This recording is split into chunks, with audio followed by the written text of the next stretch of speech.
Good evening, everyone. The work session of the Board of Trustees for the Spring Independent School District is officially called to order on Thursday, April 4th, 2024, and the time is now 6:06 p.m. Trustees present are Trustee Adams, Trustee Correa, Trustee Hodges, Trustee Durant, Trustee Jensen, and Trustee McDaniel. At this time, would everyone please turn off or silence your cell phones or any electronic devices? At this time, our Board Equity Committee lead, Natasha McDaniel, will begin the meeting by reading the Spring ISD Equity Statement. Thank you, President Durant.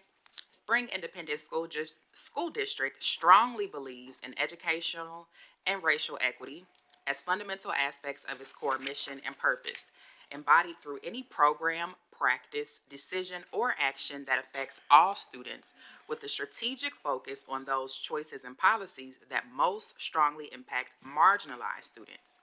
We believe all students, regardless of their ability, cognitive, physical, or social emotional, ethnicity, language, race, religion, gender identity, and status, should have equitable access to opportunities, resources, support systems, and educational rigor in order to maximize their academic success and social emotional well-being.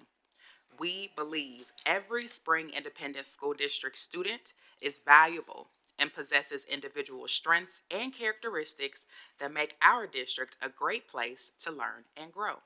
Moreover, we seek to act on that belief, instituting policies and practices that value diversity, committing ourselves as a district to continue growth and development, and working to support the success of every student in all that we do. Thank you, Trustee McDaniel. The first order of business is a review of our minutes from previous meetings. Does any trustee have any changes or corrections to our minutes for March 7th, 2024 work session, the March 18th special call session, or the March 19th regular board meeting? Thank you. These items will be. I'm sorry. Just want a clarifying question.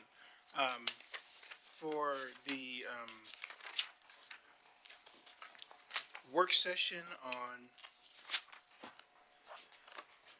I marked off the wrong page. The work session on March 7th on page 17 of 129.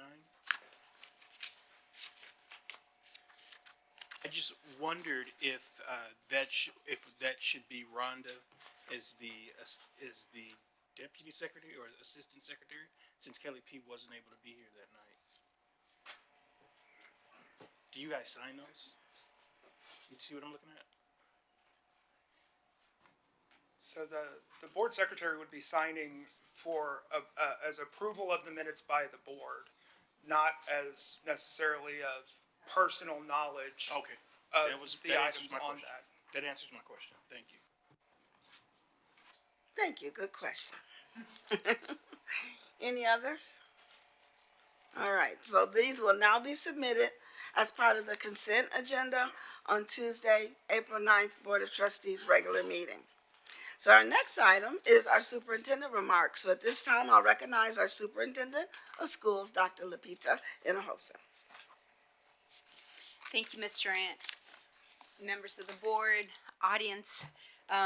This morning, we had the opportunity to attend our annual Future Educators Signing Day.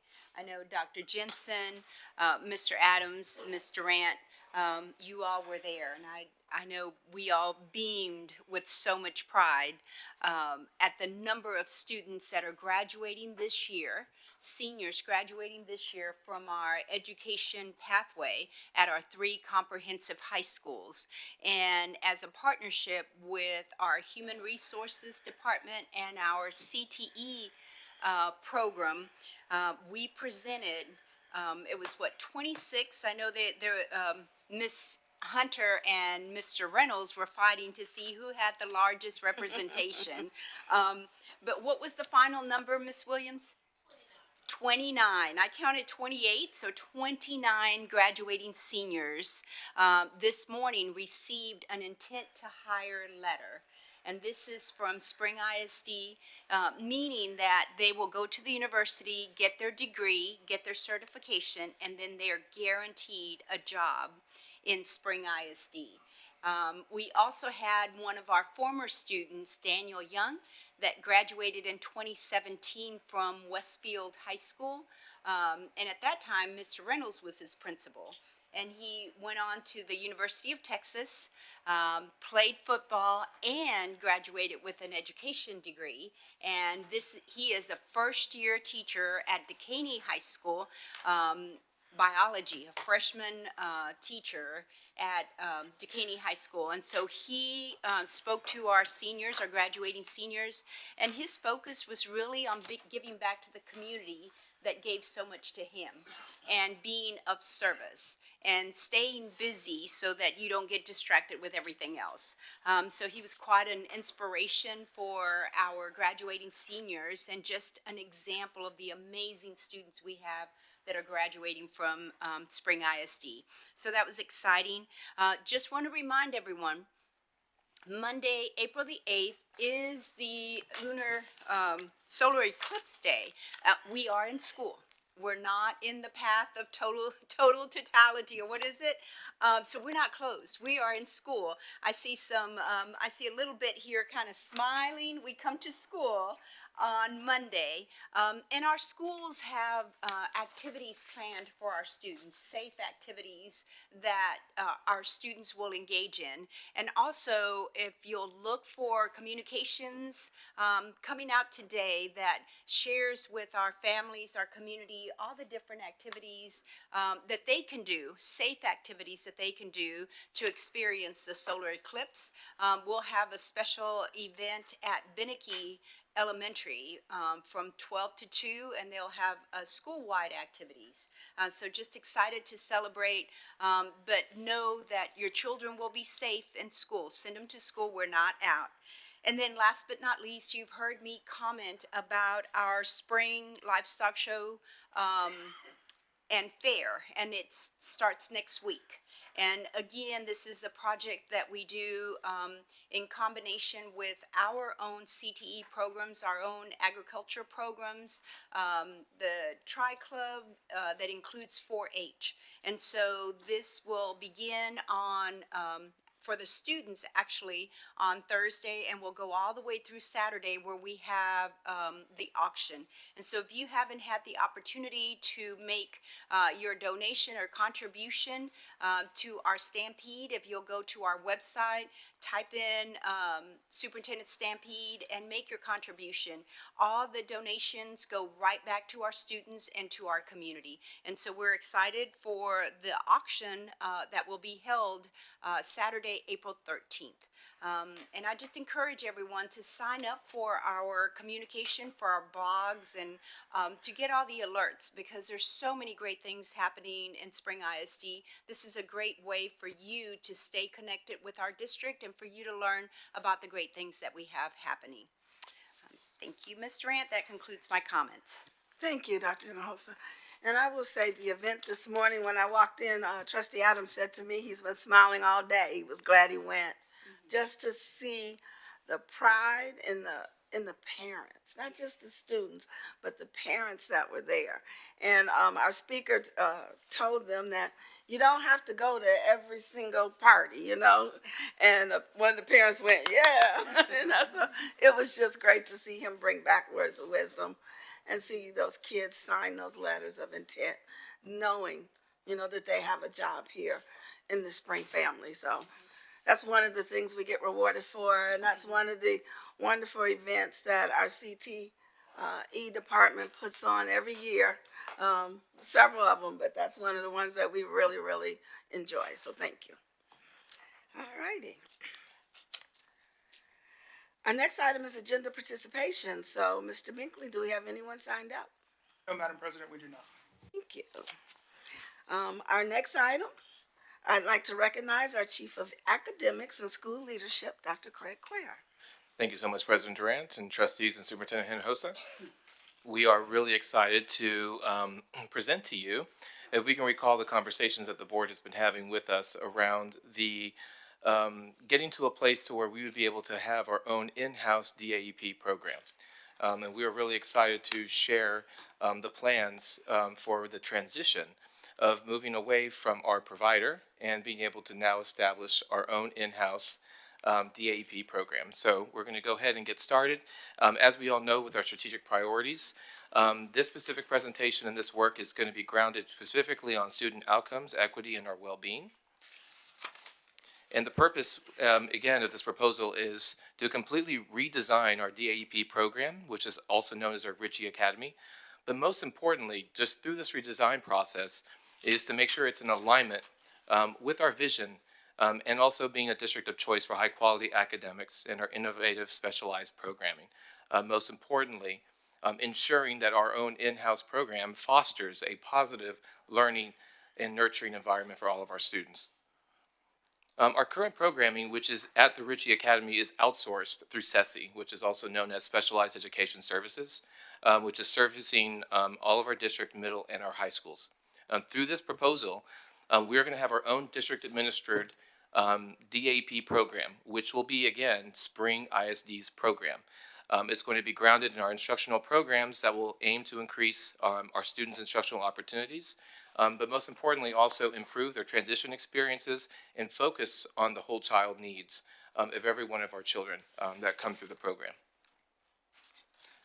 We talked about a little bit of the whole child approach, and we are focusing on these three pillars as we move into the transition of establishing our own in-house program. We're going to be focusing, again, have a paramount focus on students, an academic instructional focus, and then a transitional support focus. Through our student focus, we're going to make sure that our instructional environments are going to mirror the instructional environments that we are seeing in our comprehensive schools. We're going to see in-person and blended learning opportunities for all of our students. We're going to have a resounding focus on our restorative discipline and practices. We're going to continue to focus on all of our Tier 2 and Tier 3 behavior supports. And of course, consistently focusing on all of our counseling and our substance abuse support for every one of our students that enter the program. Very similar to what we've been hearing through all of our academic presentations, academically, we're going to continue to focus on our best practices. We know that our Springway systems and routines is the very bedrock and foundation of our best practices and pedagogy we expect in our instructional environment. We're going to continue to focus on our individual, small, and whole group instruction. We are going to offer physical education and health throughout the program. Continue to focus on our socio-emotional and learning curriculum. We will also have services being provided for both immersion bilingual and special education students. And we'll also be offering expanded career tech ed and elective opportunities. And the last pillar, which is our transition support, and this is also very, very important, is we've also engaged with the school board on multiple occasions around what does this look like when students enter the program and when they exit the program. So we are going to make sure that we have an orientation with both student and parents upon moving into the program. We are going to make sure that we have we're going to offer communication through our student success specialists, that we're going to have a student success specialist that is going to guarantee that they're going to be working intimately with that student and that parent throughout the inception of the process and even going through the program. There will be an exit meeting that will be conducted for every single student that will include counseling, transition support, and even administration, and flexible availability of staff, which will be utilized to support campuses with high need. And again, we also have staff centrally, and we always talk about our tiered model of supports through the academic office, through our student supports office, and we will be offering that type of support with our program, anything that could be a curricular need, a behavioral need, or a mental health need.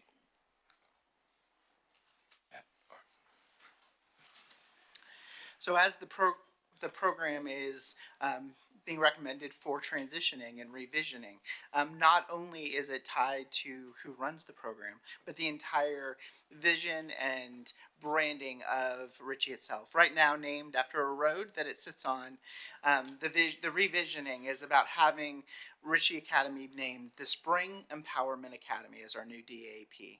Focused on the word empowerment. Empowerment is such a key focus of our strategic plan, our portrait of a graduate, as well as our board goals. And so adding empowerment and spring to the title helps identify the connection that our students have with the school as a DAP and their home school. As we looked during these at the cost comparisons, we know that we are in some hard decisions with budget. However, we are actually able to make this transition over and to have additional seats. So currently, Ritchie Academy has seats for 120 students. We've been able to pressure that a little bit up to 130 at times, but we'll be able to have staff to meet the needs of 180 students. And additionally, have slightly lower cost, but a cost per student that is thousands of dollars less, from a cost per student currently of $12,135 to a cost of $8,000 per student. As we look at as we look through our transition timeline, we're looking at this through 4 phases. Upon board approval, we then notify SESI of our notification to terminate. Then we would move on to posting our administrative positions. We would then inventory and catalog the needs that we would need for the school. And then we would, of course, conduct an end-of-school checkout process. Moving into the finalization of the plan between April and June, hiring our principal and our administrative team and our staff, and then securing the necessary resources that we need to uplift the program. Our third phase is preparing for the launch, providing intensive professional development for all staff, understanding that this has to be very prescribed and individualized, because what we're going to need our staff to know is going to be very, very, it's going to require a very prescribed level of professional learning. We're also going to be doing the scheduling, doing our master scheduling, and ensuring that all of the students that are going to start the year at the Spring Empowerment Academy are going to be completely scheduled with a full load of courses. Academic and SEL planning, so that's when the Office of Innovation and Student Success, as well as the Academics Office, will be working together to ensure that we have a very, very robust curriculum, both SEL and curricular-wise, to ensure that every single student is being met with their needs. And then finalizing all procedures that need to happen, and this is all logistical procedures. This would be really working cross-collaborative with all departments, be working with Ms. Westbrooks and Mr. Miranda around transportation, nutritional needs, to make sure that we have everything that we need to lift up the program. And then a fall launch, launching when the start of school starts, opening to all students, making sure that we have a monthly progress monitoring plan in place, and continuing to always adjust and respond to the needs of where the campus is. Just making sure that they have all the support that they need. Again, on the inception of opening up a new program, we know that there's going to have to be some adjustments and flexibility and some pivots that need to be made across the course of the year. So having a very, making sure that we have our hand on all the needs of the campus throughout the course of the year will be very, very important. And with that being said, board, that concludes our presentation. Open to questions. Well, I just want to say thank you. We originally opened the academy with a 5-year plan of bringing it back in-house, and though we haven't missed the mark, we missed that mark, I'm glad that we're here today. So I'm really excited about the benefits I think we will see, an ability to save some money as well as support additional students that need that extra help. So I'm excited about that. How are we going to continue to monitor the progress?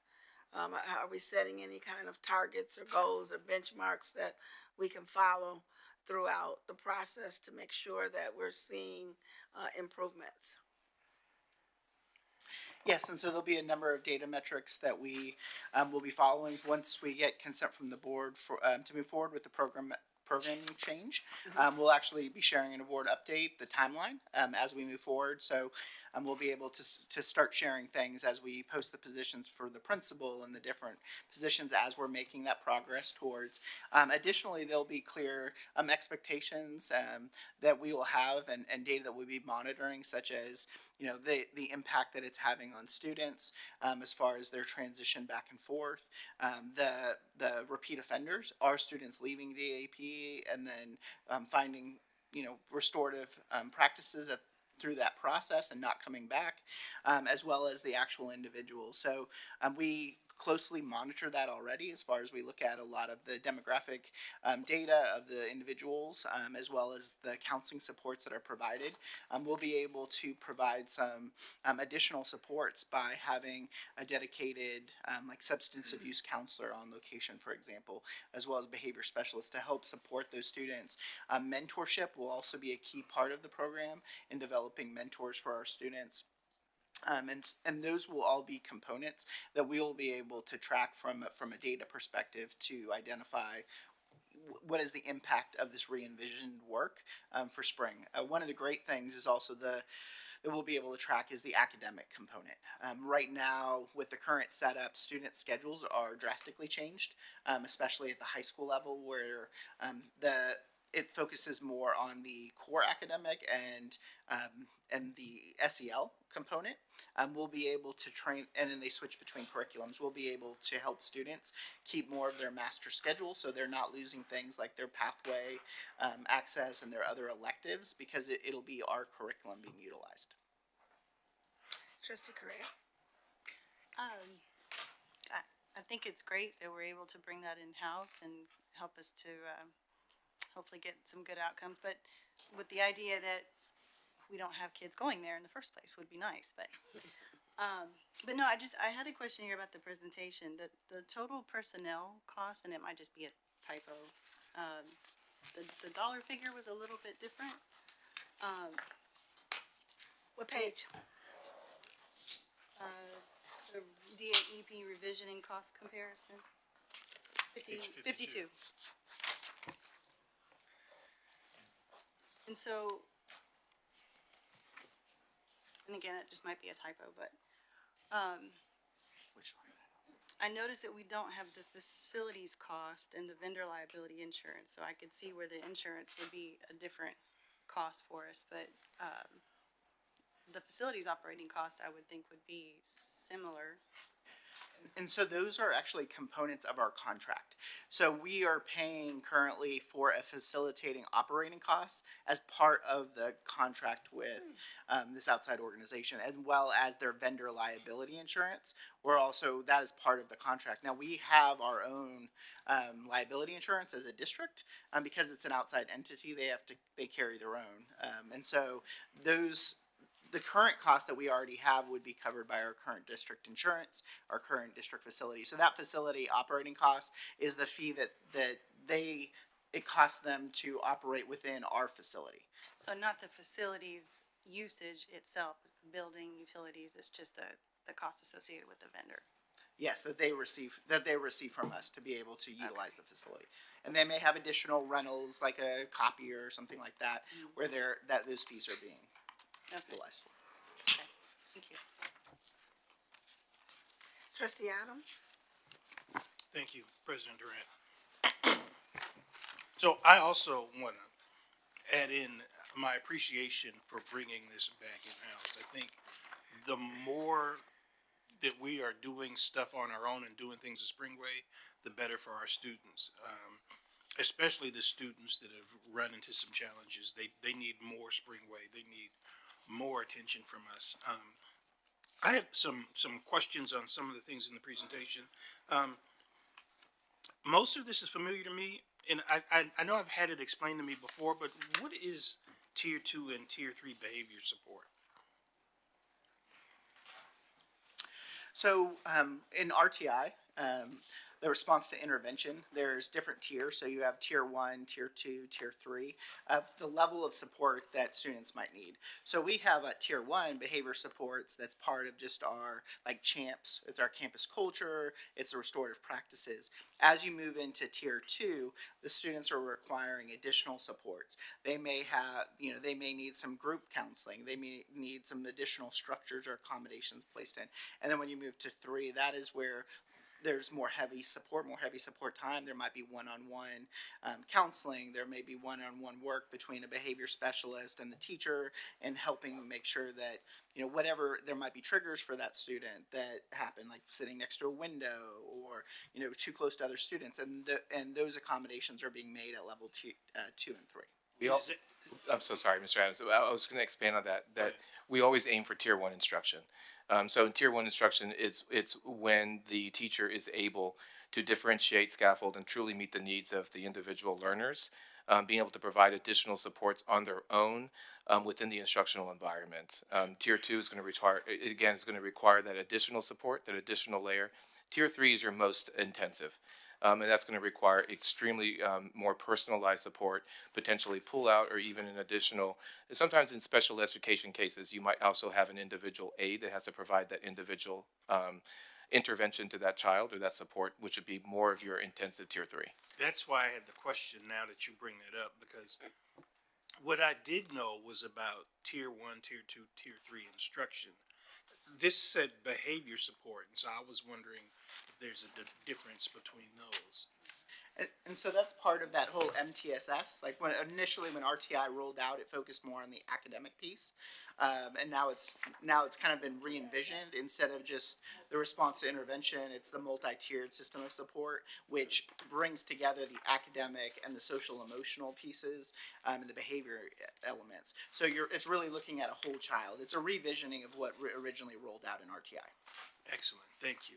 I think that's worth expanding on as our public listens to the choices and options. So I presume this is standardized across education as a sector, and so I don't know that every educational institution offers tier two and tier three supports. That's something that we're offering as a matter of choice. So thank you for that. I also had a question on slide 51. I really liked the branding logo that you guys had, and so I'm trying to determine whether the one that's in our books, which one is the actual one? That one. Because I really like the one that's here. I don't like that one as much. And so we had multiple options, and I don't know if the superintendent would like to speak to that. But It's just me though, so other people might disagree. We, and our communications team did an amazing job, and, you know, we looked at it, because we've been planning to move this, as Mr. Durant talked about, you know, we've been planning to move this for a minute, and so we've had different renditions, and at the end, after you got your binders, we sat and we looked at it. We wanted to focus on secondary students. This program is for secondary students, and we got a lot of feedback as we put it out to the staff, that maybe the one that we have there looks a little too, you know, elementary, and that, you know, we needed something more like a seal, more of empowerment. Okay. And so, yes, I hear the argument. More distinguished. it's more distinguished, you know, the whole idea of, you know, the kids being empowered. This one looked more soft, and the name was the same, but it just kind of didn't tell. Okay. That's kind of funny because I think they were split on it, right? Yeah, I see it now. I get it. But for those of you that like this one, you can see the board like this. The other question on the cost per student, where it doesn't seem to me that we're comparing apples to apples for cost per student, and I just wanted to point that out. If the one cost per student is evaluating it at 128 max and the other one is at 180, that's a different comparison, which raises the question of, do we ever, I heard you say we sometimes get to 130. Do we anticipate ever being at 180? So, you know, that is something that we have the capacity issue that we have experienced before, and that's been a point of frustration for our schools to not be able to send a student that needs to be in the DAP placement where that would be the best place and the appropriate place as required by the Texas Education Code. And so that is a real possibility. Additionally, I would say that when you look at the difference, it's also additional staff instead of currently there's a whole larger organization where those funds go to, and some of that doesn't stay local dollars here in the district, and here every dollar will go to impact and focus on the Ritchie Academy. Thank you. And finally, how long is the average placement at DAEP? it ranges from 10 all the way to 90, and I think the average that we've been seeing most is going to be anywhere between 10 to 30 days. Okay, so which makes your efforts in terms of scheduling really important. Yes, sir. I think that's a really good improvement is being able to match the kids' schedules to their home placement so that they don't lose, like you said, their CTE course hours. So Yes, sir. I really appreciate that. Thank you. That's all my questions. Trustee Just a McDaniel? couple. Yes, while we're on this slide, one question, what do you attribute the decrease in materials and supplies to? So that is associated with, we have a district curriculum. And so we're able to utilize the curriculum that we have. So not only does that benefit the student by not having them be in one place in a curriculum and now transition somewhere else using a different resource, they'll be able to transition and use the same resources that we purchase as a district. Got it. So they were using whatever the SESI's curriculum was, and now they'll consider, okay. And that rolls into my second question, which was how do we ensure alignment between what the kids are doing, so. And to answer that question too, Trustee McDaniel, is we're also going to be applying the same process for supports that we already do with all 40 plus of our schools. So we'll have the academic leadership and student support teams on a weekly calendar supporting the Spring Empowerment Academy as part of our normal visitation schedule and how we're supporting the schools with discipline, whole child needs, as well as curricular needs. And are they doing that now, or that will be new? It would be new because it'd be part of a constant cycle. Right now, it's a push and support in terms of where it's needed. Got it, okay. Yes, ma'am. And then the last thing is not really a question, just as plans are rolled out, I'm very interested in the approach to restorative discipline, because I know that it's new. It it can happen in pockets, and I just would love to see how it is implemented at Spring Empowerment Academy, and how that looks on main campuses, the alignment with that as well. So, just a note there. Thank you. So we're looking for alignment, we're looking for data to support and ensure that, what do we say, we're implementing it with fidelity and that we're getting the most out of it. So I'm really excited about this. Thank you. Our next item, thank you, Dr. Cuellar and Dr. Perez. Our next item, I'd like to recognize our, still yours. You can continue. It's me again.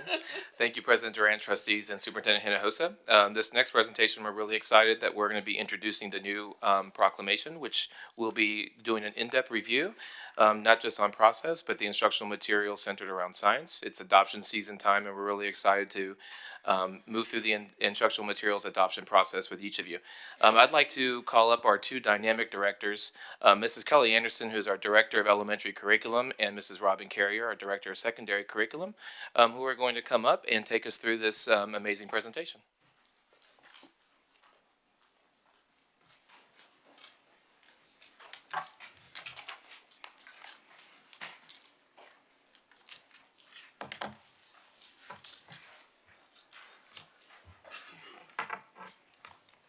All right, we are excited to bring the Proclamation 2024 to you guys tonight. And when we did the proclamation process, we focused primarily on, let's try that again, there we go. We focused primarily on student outcomes and what resources will help our students become critical thinkers and problem solvers. We also focused on equity by selecting a resource that will ensure all students have equal access to the TEKS. Our work is always grounded in the theory of action. This is the foundation of everything that we do in the curriculum department. Our theory of action states that we have an aligned curriculum with corresponding progress measures supported by professional development and implemented with fidelity will result in student achievement. As you know, in Spring ISD, we are focused on our North Star goal to ensure that no matter what seat students are sitting in. It will result in excellent and equitable outcomes for all students. We are working to increase our A and B campuses and decrease our D and F campuses, and we believe the resources that we're going to share with you tonight will help us meet this goal. Now, Robin will share with you the process for the selection of our new science resource. Proclamation 2024 issued by the State Board of Education at its April 2022 meeting mandated new instructional material for science courses across all grade levels from kinder through 12th grade. The adopted materials from the proclamation will be implemented in Texas classrooms starting 2024-2025 school year. These new materials will ensure that our students receive the most current, relevant, and engaging science instruction aligned with the new science standards that emphasizes the integration of engineering principles into science classrooms. The updated curriculum will enable students to think, communicate like scientists, evaluate explanations of phenomena, and like engineers, provide solutions to real-world problems. By incorporating engineering concepts into science education, students will develop critical thinking and problem-solving skills, better preparing them for future careers in STEM fields, fostering a deeper appreciation for practical application of scientific knowledge. The state began the process in January of 2022, where the 2024 proclamation was introduced to the State Board of Directors. During this time, many webinars and public forums were held, which led to April 2023, where pre-adoption samples were made available by publishers. These publishers had to submit their materials to TEA to be evaluated during the summer of 2023 and then recommended for the adoption under the proclamation of 2024. Just as our RLA and mathematics instructional materials were vetted, our science resources were vetted under the same measures of high-quality instructional materials. With our district being a closed district, Ms. Carolyn Sarpy, our instructional material coordinator, assisted the team in arranging vendor visits. This streamlined the process and saved the specialist time that would have been spent coordinating meeting schedules. Our science specialists actively participated in science leadership networks through Region 4 and the Shell Region Collaborative. These platforms facilitated consistent updates, feedbacks, and dialogues concerning the proclamation process and the implementation of the new Essential Knowledge and Skills, or TEKS. This ongoing exchange provided valuable insight to the alignment efforts undertaken by other districts. Notably, this was the first time the adoption of the new TEKS and proclamations coincided, making the collaborative efforts even more crucial. Our adoption committees were comprised of teachers, specialists, and members of the Multilingual and Special Education Department. It was crucial to have perspectives of campus representatives from each grade level and content area to ensure that we were meeting the needs of all students. Elementary committees consisted of 29 members, middle school committee 16, high school comprised of 18, totaling 63 members for a K-12 committee, which included administrators and specialists. However, all voting members were teachers.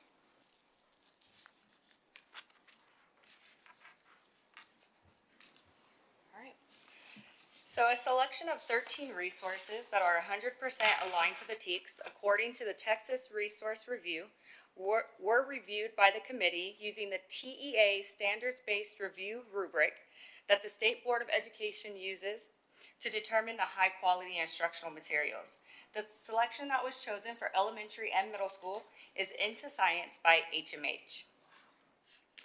Into Science provides lesson plans that are aligned to the 5E model and aligned to our Spring ISD curriculum instructional model.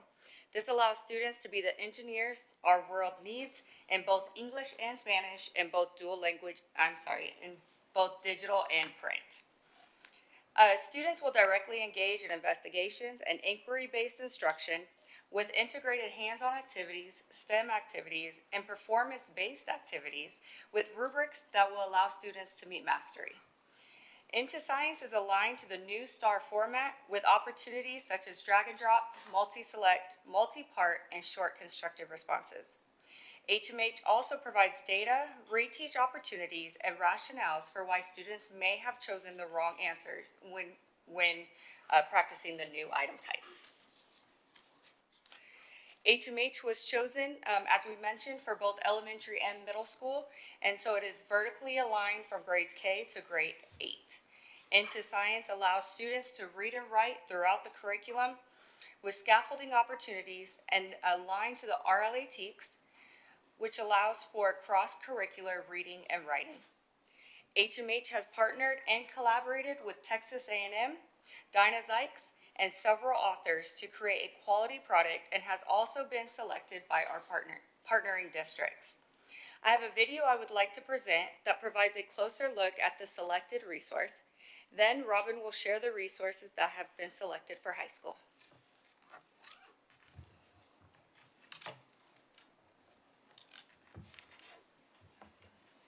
Spring ISD, my name is Brady Busby with HMH. I'm here to spend a few minutes showing you our brand new resource, HMH Into Science Texas. I've logged into our dashboard called Ed, and I've clicked on the Discover screen, and I'm looking at 5th grade. This is our online dashboard for teachers. The students will also have their own login to Ed. What I love about Into Science is that we've organized it directly to the TEKS. So you'll see here's our TEK carousel. When you're ready to teach a certain TEK, let's say 5.8 or 5.7, you click on that TEK and every single resource you need to teach that TEK is here. Also in Ed, I can come up here to select a program and I can come down to 1st grade. When I click on 1st grade, you see that TEK carousel again. And this creates a really great vertical alignment because you saw I was on 5th grade, 5.7. Now I can go into 1st grade and get the 1.7 TEKs as well. So let's check this out. When teacher's ready to teach the TEK, I can click interactive lesson and I have one open. These are daily presentations for the teacher and the students that are organized by the TEKs.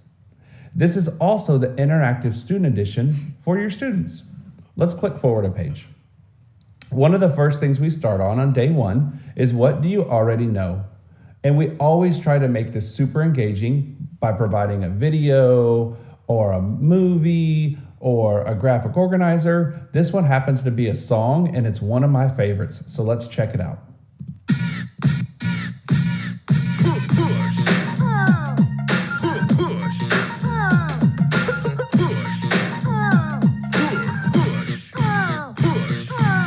Little game that we can play.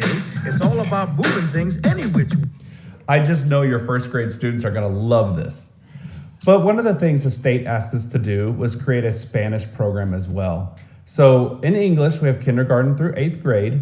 And in Spanish, the state asked us to do kindergarten through 6th grade. We went ahead as a company and did kindergarten through 8th grade. But we know how important it is to be fully equitable. So I have the same page open in Spanish and I want to show you the same video.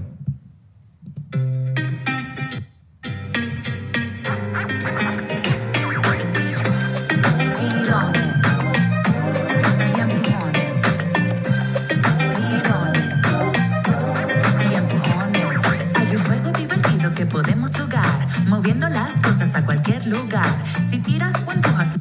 I know your 1st graders are going to love this video too, but what I really want to emphasize here is that everything that we have in English, we also have in Spanish. It's completely equitable. And one of the things we really try to do well is that a lot of times when you play a video in Spanish, it's only the subtitles, but the audio is still in English. You'll notice that all of the audio is in Spanish as well. And we're really proud about that. We know that Spring probably has other languages as well. So at any time you can right click and you can translate this page into hundreds of different languages. I want to jump over to 5th grade because Into Science is also activity before content. And we love to get the students engaged in hands-on activity, especially in science. So you'll see I'm in day 5.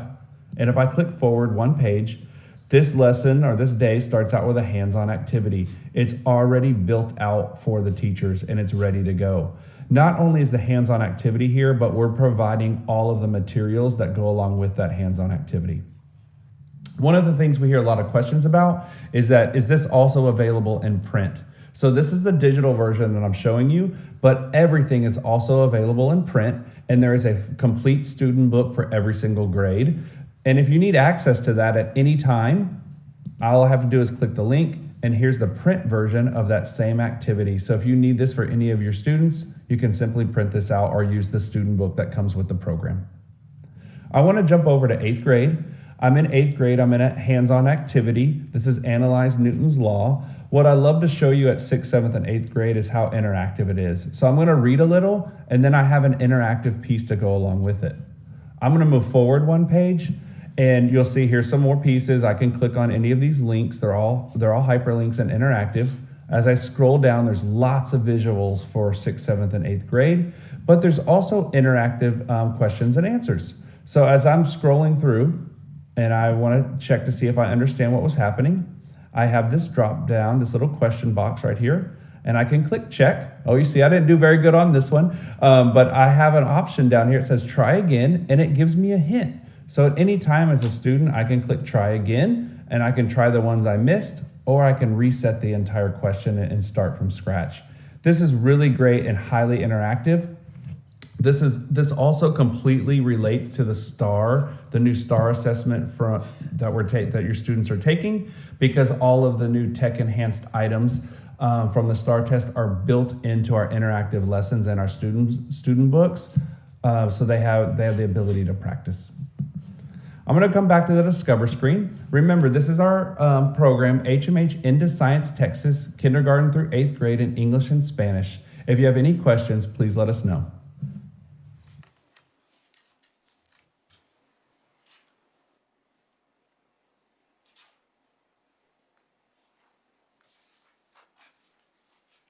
There were 7 resources reviewed during the curriculum gallery walks held at our January Java Like, in addition to additional campus committee meeting previews and evaluating the science instructional material for high school.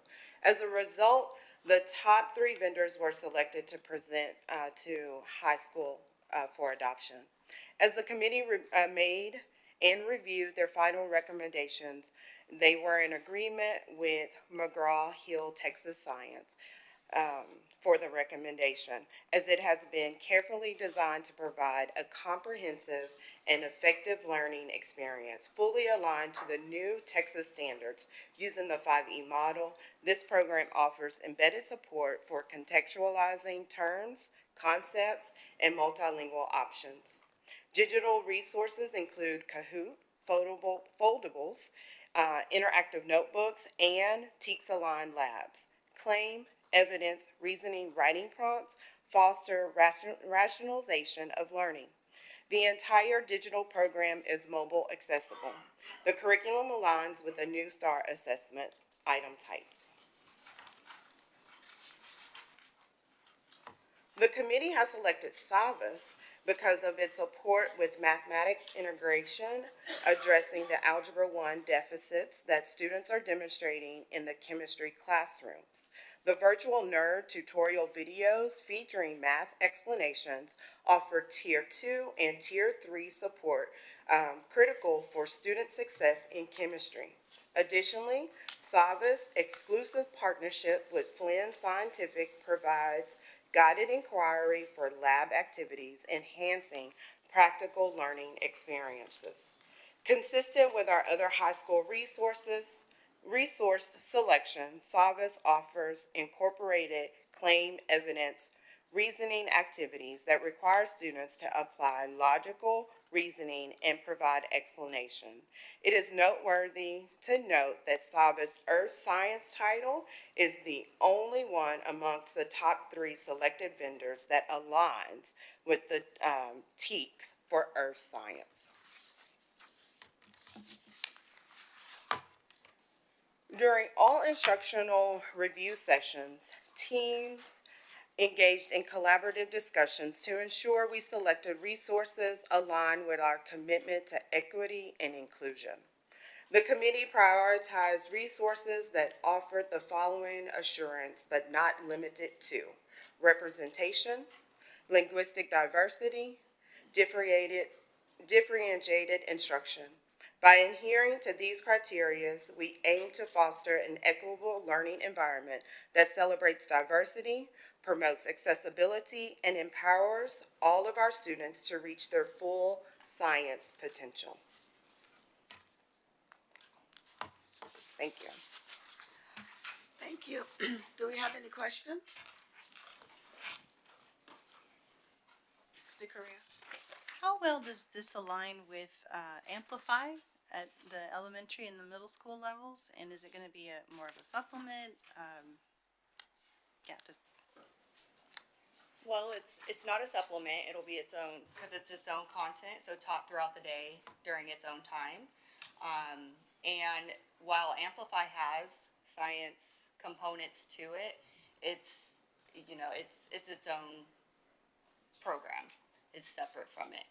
There might be some commonalities between the topics, but it's its own program. It sets aside. because I think Amplify has a science. Oh, It does have a Right. science, but however, the committees did not choose Amplify as one of the ones to review because it was not fully aligned to our TEKS. yes. Okay, so this was Yes. a better choice. A better choice Yes. because all of the ones that the specialists brought forth to the committees were aligned to our TEKS, and they went through the rigorous TEA rubric. So they only brought forth the ones that were completely aligned. Thank you. And then my other question is, how interactive are these, especially on the science programs? Because it seems for a lot of systems, as you get older, the less interactive and the less hands-on it is, with that expectation that you're older, so now you're just going to read more. But with our kids already being so overstimulated with technology and the computers and and cell phones, I wonder how interactive this is going to be, or I see you shaking your head. Oh, I was ready Yeah. to jump right in. I think you're asking about Amplify. First off, to back up, is because we did pilot that in several of our campuses as a supplemental resource. And what Amplify Science did was expose us to the new TEKS that were coming out. And part of the new TEKS focus is that 60% of the curriculum is going to be purely centered on project-based learning and hands-on learning. What's going to be great about these modules, especially through HMH and McGraw-Hill, is that through the scope and sequence, we're going to be able to see a more frequency of those hands-on and embedded project-based learning. What's going to be great too is they all come with the kits. They're going to come with the science kits, all the manipulatives. So teachers are going to have it already at their fingertips, and it's already built in as part of the core curriculum. And that was also part of the big shift too, and why the standards were changing. Is trying to move more towards the concepts of engineering model. Which is going to be more aligned to what students are going to have to know anyway as they move into higher grade levels, especially into post high school. And so with the transition, is the integration of this new curriculum, is it going to be an easy integration for the kids, or is it going to be another system that they're going to have to learn, basically? I think it's going to be an easy integration because already through some of our resources that we've used previously, already had some of the models for hands-on learning. It's just going to be a higher frequency of it. And so I think it's going to be really good for the kids because that's going to enhance the authentic engagement exponentially. So opposed to having one project-based learning experience maybe once per week or once per week and a half, kids are going to be able to see multiple project-based learning experiences throughout the week. Thank you. Mm-hmm. So you hit on one of my questions, which was, are we getting the whole package? Sometimes you get bits and pieces and you can't really get the full experience. So they're getting the textbooks, the digital, and the kits. The entire package. Okay. That's awesome. My other question was, how did the committee engage with the instructional materials? Was it just like the little sampling that they give and the vendor presents, or did they have an opportunity to actually try out some of the lessons in their classrooms? Like, how immersive was the engagement? So, the material was at the campuses for over 30 days where they could, interact with it, go through it, use it if they wanted to. So all of the resources that they reviewed, they had full access to. Okay. I would like to see us, cause, so I've been served on some of the textbook committees before, and I know how it's set up in the room, and you go in and you check them out, and then you make your vote. But if teachers could actually, maybe I'm just brainstorming out loud, but if there's, a material, experience week or something, where Monday we try out Harcourt and try the lessons in there. Tuesday we try out HMH. You know what I mean? Just so that teachers can get more hands-on experience. Because sometimes it seems great when you look at the sample, but then when you get in your classroom, you're like, it's okay, So I would just love to see us find more ways to allow teachers to have an even more immersive experience but I know there's only so much that they can do. But just how can we immerse them even more? And then my second piece was student voice. So I know we had teachers and specialists and everyone from curriculum, multilingual. I'm wondering how could we incorporate what students would like to experience in their science classrooms? Did we, at this point, incorporate students at all? So no, not during this process. There was. Yeah. So moving forward, I would love to see us bring in student voice somehow, especially when you think about, well, no, all students, but especially like you mentioned with high schoolers, is there an app that they could use on their phones to engage, that they could, get to experience and things of that nature? Because we want to make sure that, yes, we're meeting the TEKS, the pedagogy is there, but we also want to engage the kids as well, make sure that it's student approved. So that's just something to consider as we move forward. Thank you. Thank y'all. I want to piggyback on a lot of what Trustee McDaniel just said, and it seems to me that we're just talking about our CTE pathway students. It seems to me like there'd be an opportunity to engage them and involve them. I also want to say how much I appreciate and express my thanks to the educators that served on these committees. I also was involved with book adoption when I was in the classroom, and I know that's extra work after hours, and so I appreciate that. It's curious to me that Amplify does not offer a science curriculum that's aligned with the TEKS. I'm going to presume and ask to be corrected, but all the other things we do with Amplify is aligned with the TEKS, yes? So it's strange to me that somehow they can't come up with a science curriculum that's aligned with the TEKS, so that then those lessons, I hear all the time about how fantastic Amplify is. The idea that we wouldn't be able to integrate our science lessons with what we're learning in social studies and in math on Amplify strikes me as really odd. You have a response to that? I do. Okay. And because it's Amplify initially started as a Common Core, which Amplify Science, I think, originated back in 2014 initially. Came out after when Amplify Reading English came out. Amplify Science is actually used in a lot of Common Core states. Amplify Science is heavily used in California. It's heavily used in Oregon.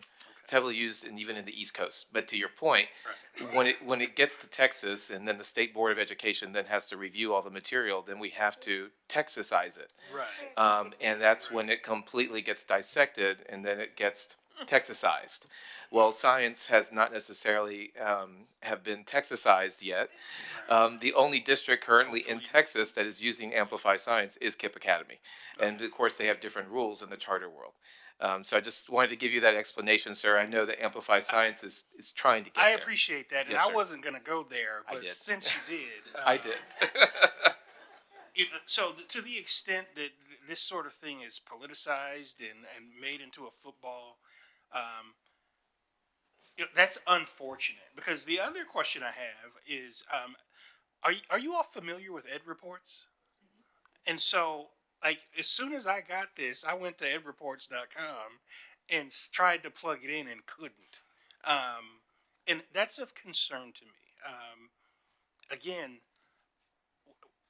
whatever the commissioner and the elected officials on the State Board of Education think about science or whatever it is, we want what's best for our kids here in spring. And this, like, I'm sure this is great, but we've been experiencing success with the way Amplify works. And if we are not completely utilizing Amplify because of some political notion about Common Core, that's not okay to me. I just wanted to put that out there that, you know, we need to do what's best for our kids, not what's best for the vendor or for a politician in Austin. I don't care about what's best for them. Thank you, though. My turn. We're talking about neuronal connections in brains. And the best way to create those in science in a valuable way is hands-on learning. And I'm looking at that this has integrated hands-on activities. I guess I'm going to be out there really looking at those hands-on activities to be sure they're there. And I'm just thrilled that the elementary teachers are going to get kits with all the materials in there. But there's one more step, and that's our professional development people are going to have those teachers handling all this hands-on stuff before they teach the kids. Please don't take it for granted that they can just read the directions and then do it. Because when you have a bunch of 8-year-olds with balloons and cups and everything else, you can have pandemonium in the classroom. So there's some real classroom control techniques when you have a bunch of materials, and you know, how you teach the kids to be sure that they know that it's not playtime, it's learning time, and they're getting ideas from this. Worked with somebody I very much admired, and I'd always heard about constructivism and believing that the whole world is in your head and there's no external reality. And as a science person, I really believe there's external reality. And the engineers at Rice University were talking about constructionism, that when you have to build something, it really changes what's going on in your brain, and you actually start to understand how things work.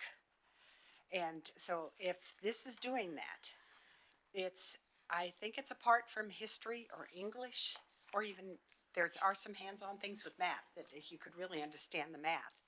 But I think this is a whole different process on science and getting to know how the real world works.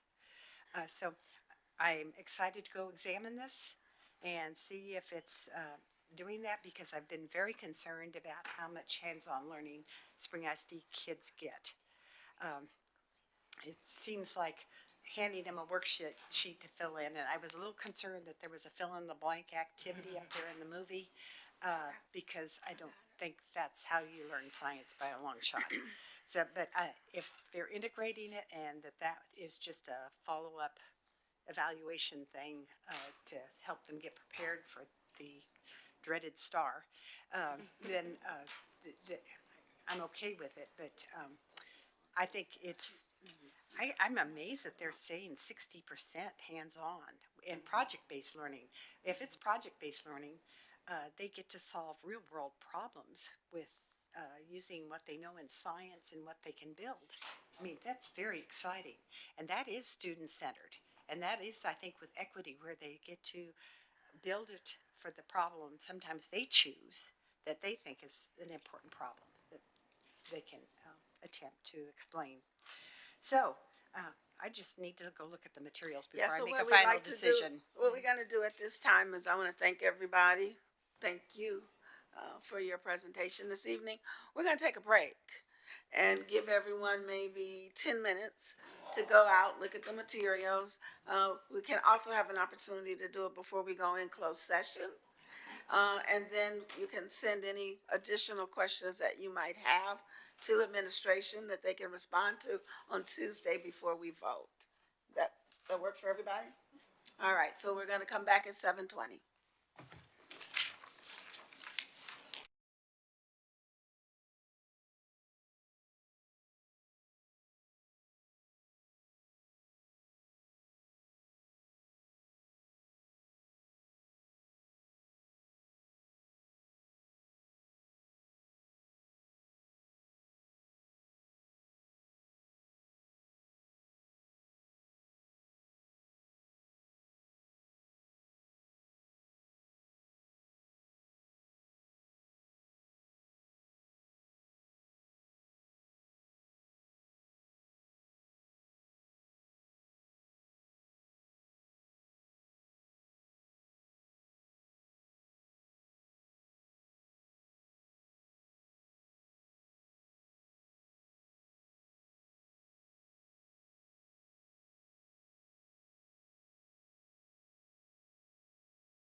Thank you.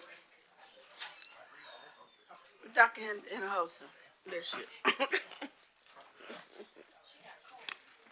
I got cold, put my jacket on, I had to get some snow. Okay, we're gonna go ahead and reconvene tonight's agenda. For our next item, I'm gonna recognize our Chief Financial Officer, Ann Westbrooks.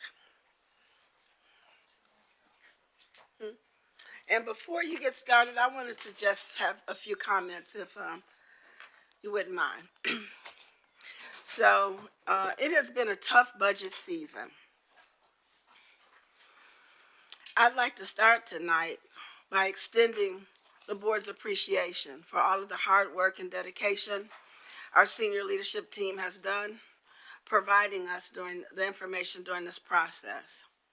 The failure of our legislators to adequately fund public education has put us in a very difficult position. The unfairness of the state STAR exam, along with inadequate funding, has added undue pressure to both the leadership teams and boards across the state of Texas.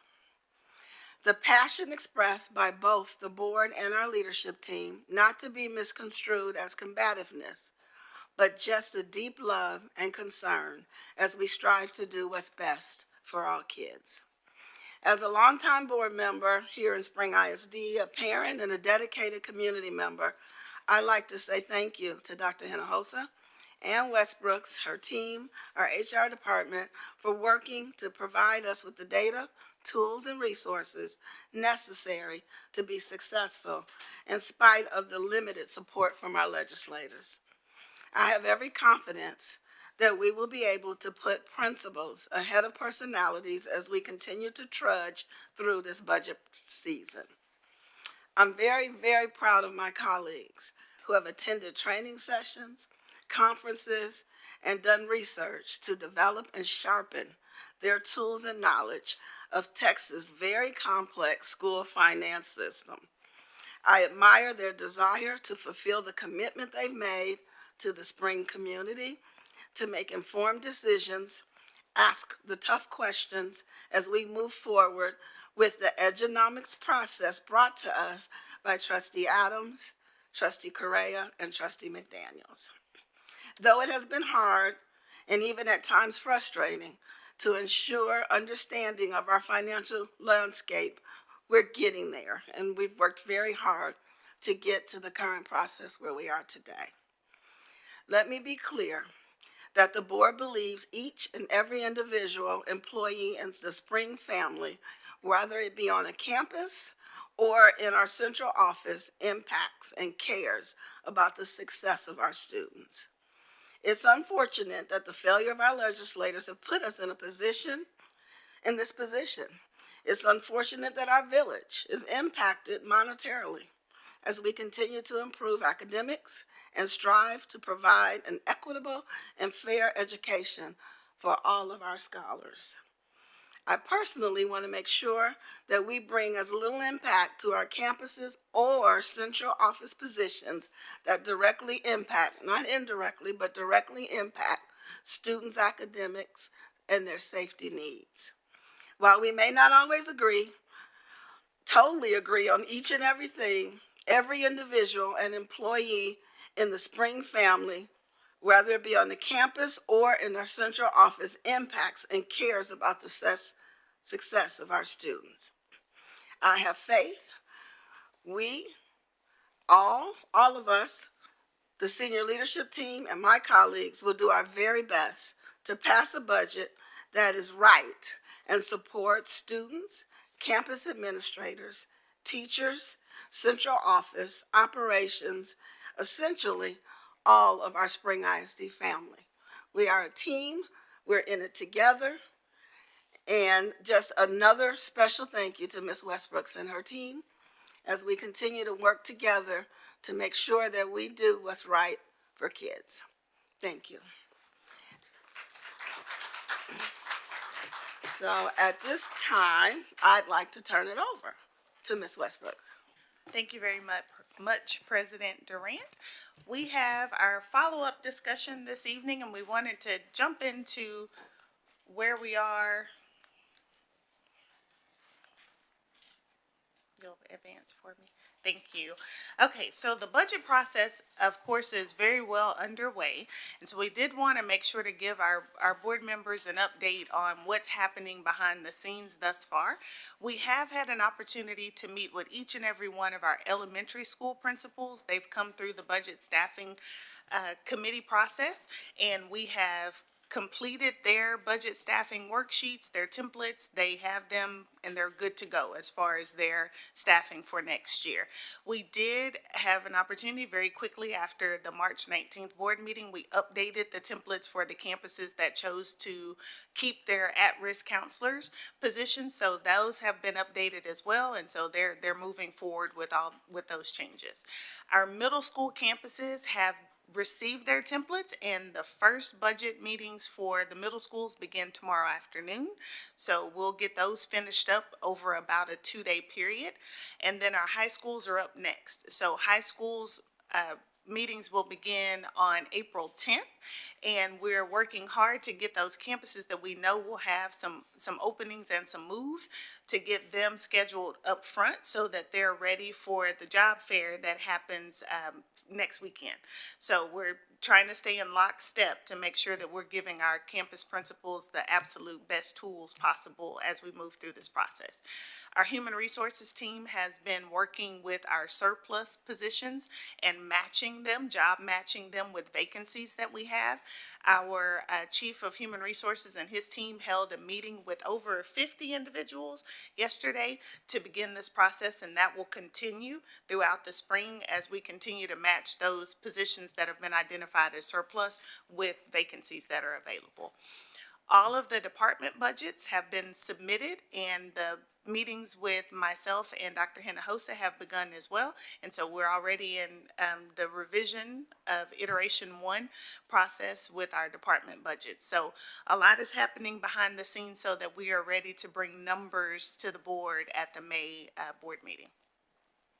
So this is bringing back the slide that we saw at the last board meeting, and just looking back again at that budget deficit that we began with when we passed the 22-23 budget. And so the reductions that have been brought forth so far has been that 23.5 million, of which we've discussed 7 million, approximately 7 million of that, or about 29%, represent central office reductions. And then right now we're looking at a remaining deficit of just under $12 million.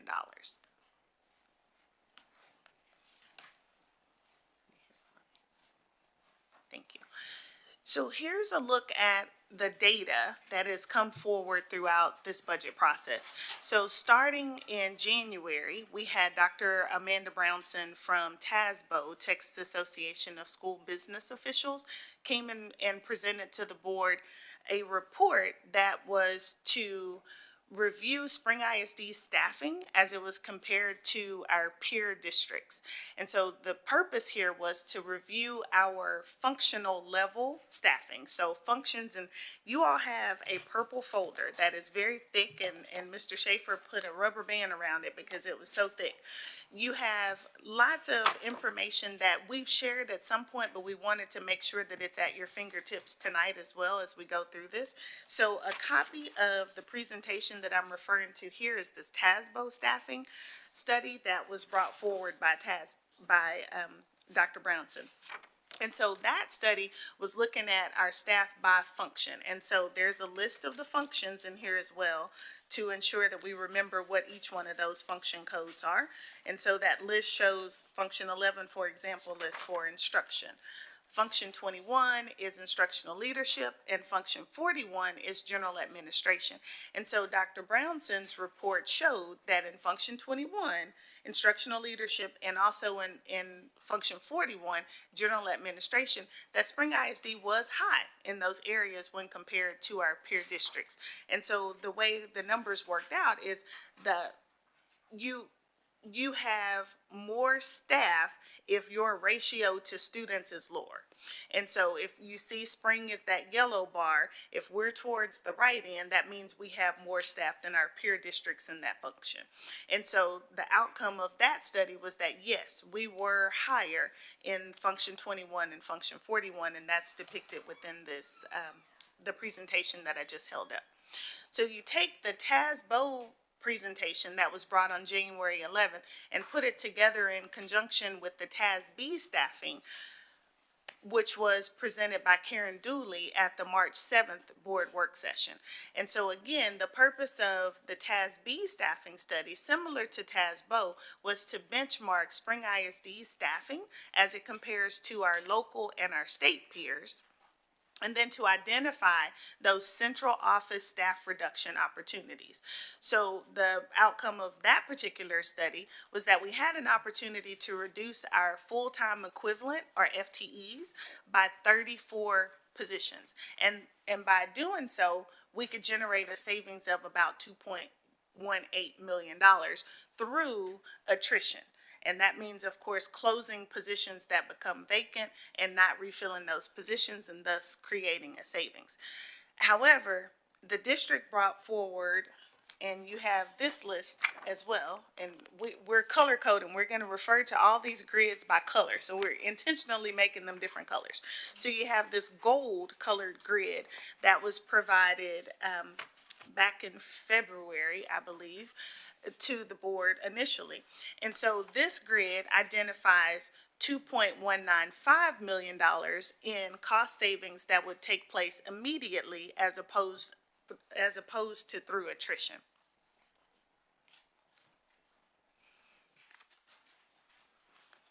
Ms. Westbrooks, Yes, on, ma'am. just as you're going through, give us an opportunity. And so we had the TASBO study with the blue that they received. Then right behind it, we have the TASB staffing study. So combined with that information, we created the grid in the yellow up at the top. And so one of the questions that was brought, remember last month we spent a lot of time talking about the TASB study and the reductions that the administration was proposing, which is that $2,195,000 in savings. And as we were reviewing the grid, realized that maybe there was some confusion or some, like, as I reviewed it, I was like, no, that's not what it means. But just wanted to bring the board's attention. It's, I believe, on page 3. And I know we spent a lot of time last month talking about, as an example, was the communications department. And we are reducing the communications department by 3 positions, or 3 specialist positions. However, when you look at the third column, which really talks about the justification and what we're doing, there was, I know it was clear in my head, but there was some confusion in the way we wrote this, and so I wanted to bring the board's attention. You'll see it red line, and then you'll see a blue line. So what we are doing in this particular section is, yes, closing 3 positions and strategically restructuring the communications department to enhance the efficiency and adaptability. And then we had almost several sentences there that made it look as if we were opening a new position. But in reality, what we were trying to say was, bottom line, we're going to review all the job descriptions and revise it to ensure that the specialists that will be left are able to absorb the duties that are being dissolved when these 3 positions go away. So just wanted to point that out and apologize to the board that it was confusing when it was brought to my attention. It looked like we were reducing 3 but adding 1 more, and so really it was just 2. And no, that's not it. So just clarified that section. And I appreciate, the follow-up as we go through these documents and you have time to think about it at home and you review it, like, let us know, because sometimes we're so much in the work that it's in our head and it's not clearly spelled out in the grids. Dr. Hinojosa, I want to thank you for clarifying that, because when I said I was fine with this except communication. That was the thing that concerned me. So I really appreciate you clarifying that.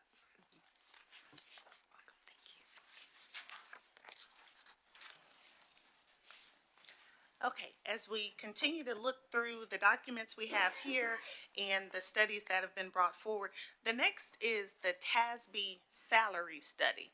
And so we began doing TASB salary studies actually as we were starting the 2020-2021 budget, which little did we know that would be the beginning of a lot of things when we were working on the 2021 budget, because that was the year we were heading into the pandemic.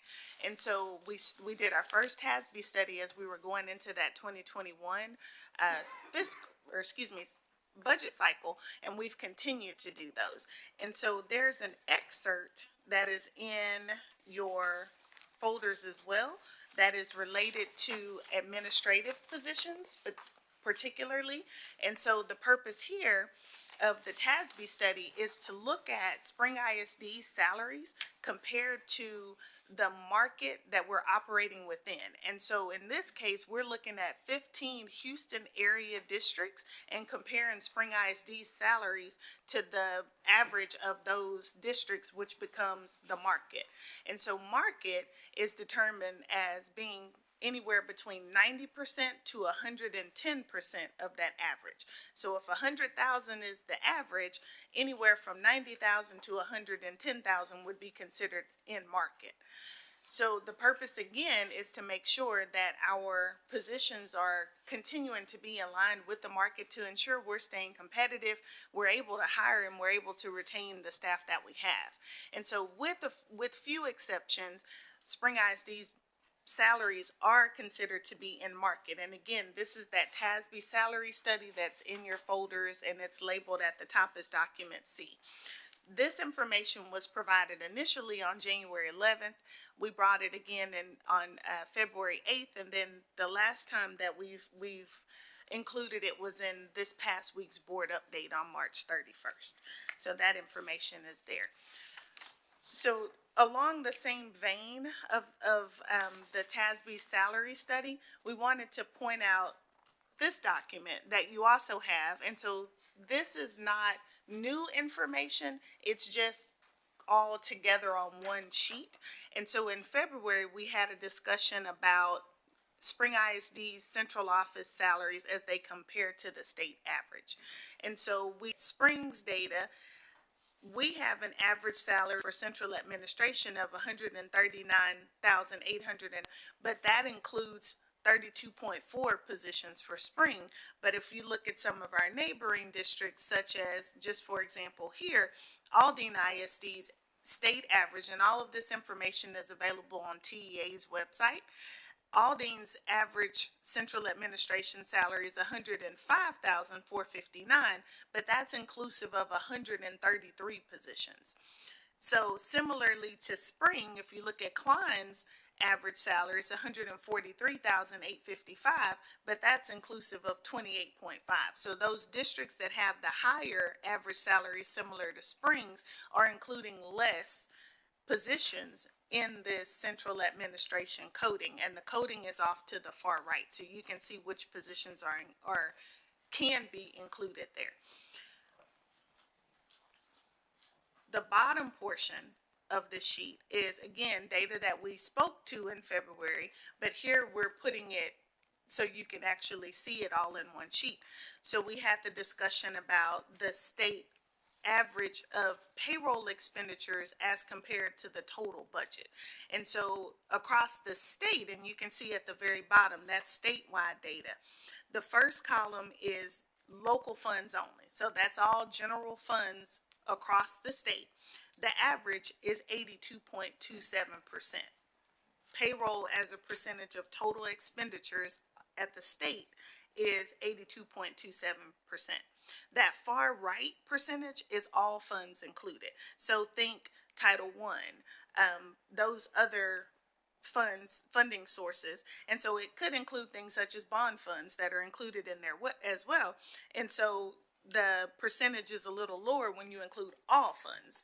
But at the state level for general funds, which is what we're referring to when we refer to our operating budget, the average is 82.27% across the state of Texas. But what's really important is to hone in on the Houston metropolitan area, which is where we operate and where we compete as far as salaries go to hire and retain staff. We're competed in the Houston metropolitan area. So we included Houston area only districts, Alief, Klein, Aldine, Cy-Fair, and Humble. And you can see when you look at those districts that we're competing with for teachers and for staff, we're actually somewhat on the lower end, and again, all of this data is available on TEA's website. So we're not sharing data that we've gotten from other districts. We're sharing data that's available on the state's website. So Alief ISD 89.64%, Klein ISD 90.77%. Aldine is closer to the state average at 82.6%. Cy-Fair 89.13%, and Humble at 86.8%. And of course, Spring ISD's percentage is about 86.2%. So this is data that supports information related to Spring ISD salaries, and of course supports that TASB salary study that was done. And Ms. Westbrook, Yes, what's the ma'am. dollar amount in the last column? The last column. For payroll expenditures, it shows we're at 82.27, but at the end it says $9,312. Cost per student. No headers on those costs. Yes, ma'am. So they're taking that 42.9 billion in this case and dividing it by the 5 million or so students that we have in Texas. Thank you. Yes, ma'am. Okay, and then the last study was the ABLE that was also presented by ABLE's team. They had a team of 3 that came to the March 7th board work session, and the purpose here was to look at the utilization of the district's resources and how could we find efficiencies in the way we're using our resources. And this particularly looks at our master scheduling and looks for ways to understand how our master scheduling is impacting our instruction and how we're providing equitable outcomes for our students. And so within that study, there were over $12 million in potential savings based on the ABLE study that was done by adjusting our master schedule. And so we've had discussions about that. $12 million is inclusive of all funding sources, not just the general fund. So that's campuses purchasing additional teachers with their ESL allocations, their Title I funds, those sorts of pots of funds. So we brought forward 3 different versions of how we could implement the ABLE data: a conservative, a moderate, and a aggressive option. And so through discussion and also speaking with our assistant superintendents of middle school and high school, we chose the moderate option. And so that gave myself and Dr. King our marching orders to be able to move forward with creating those budget staffing templates for our secondary campuses based upon the ABLE data. And so now we're using that formula that looks at, for example, for high school, a schedule of 6 of 8 with 35 seats as our goal. And then it comes up with a pot of teachers. So if it says your total number of teachers, to have a schedule that's 8 periods a day with a teacher teaching 6 of 8 of those periods, with 35 students in each section, you would need 50 teachers, and that 50 teachers would incorporate your general fund, your CTE, your LOTE, PVA. It includes all of those teaching units, and so then we go to work on the master schedule to make sure that those FTEs are maximized. So those are the 4, 5-ish studies that we've brought forward throughout the budget process beginning in January.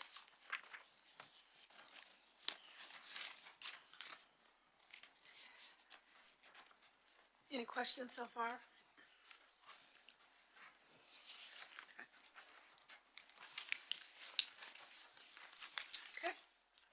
Okay, so then we wanted to move to the board members' budget reduction recommendations. So we had a discussion at the February board meeting, And each board member read the board members' budget reduction recommendations at that meeting. So subsequently, we had that discussion, but we also created a grid, and you can see a snippet of the grid. This is the green grid now, that is in response to each of the board members' recommendations, the discussion that was had at the February board meeting, and then the subsequent response to each one of those. And so this was in this past weekend's board update. It was linked on March 31st and provided, again, a copy is in your folder as well. So at the March board meeting, as we were discussing the discussion that was had at the February board meeting, some additional board member budget recommendations came forward. And so at that time, we talked about the reduction of central administrators' salaries. And specifically at this meeting, it was suggested that we look at 2%, 3.5% and 5% reductions in central administrator salaries. So we have to define central administrators, right, in order to take the first step. And so what we used is in 2019 when House Bill 3 came out, and the legislator said that you have to spend 75% of the additional funding that comes from the increase in the basic allotment on teachers. And then you have to spend the remaining 25% towards non-administrators. And so that forced districts to define who was an administrator. And so for Spring ISD, in order to create those calculations and make sure that we were aligned with House Bill 3's calculation for non-administrative salaries, we defined administrators in Spring as directors and above. So that's what we included here. And that's 64 FTEs, full-time equivalent positions. And so if we take all 64 of those director and above positions, 2% would be a savings of $164,000, 3.5%, $287,000, and 5%, $410,000. So that's based on the recommendation that was brought forward to look at a reduction of central administrator salaries. We also just wanted to bring forward some considerations as we look at this option. We feel as though, as administration, we're recommending that there are other ways that we can get to that $164,000 if we need to dig even deeper and cut even deeper. There's ways that we could potentially do it without impacting our already heavily impacted staff members. And so for starters, we just talked about the TASB pay study, where with very few exceptions, the salaries are considered to be within the market range for our Houston area. Our staff did not receive a raise in 23-24. They are not slated to receive a raise in 24-25 due to the budget deficit. And also, just like everyone else, everyone's pocketbooks are experiencing inflationary cost pressures, as well as our medical premiums have gone up, similar to everyone else. Even those on the TRS medical plan are still experiencing medical premium increases. And then, of course, the last thing is just we're trying to hold on to our staff, especially those that are qualified and experienced and have that institutional knowledge. We take a hit and we take a step back whenever we're losing staff members that are leaving Spring ISD and they know the Spring way, they know how to do the work here. There's always a learning curve to bring even the next qualified and experienced individual into the district. There's a hit that we take as an organization when we're having to retrain and bring new individuals up to speed. So those are the considerations we wanted to bring forward as the board deliberates and discusses this recommendation.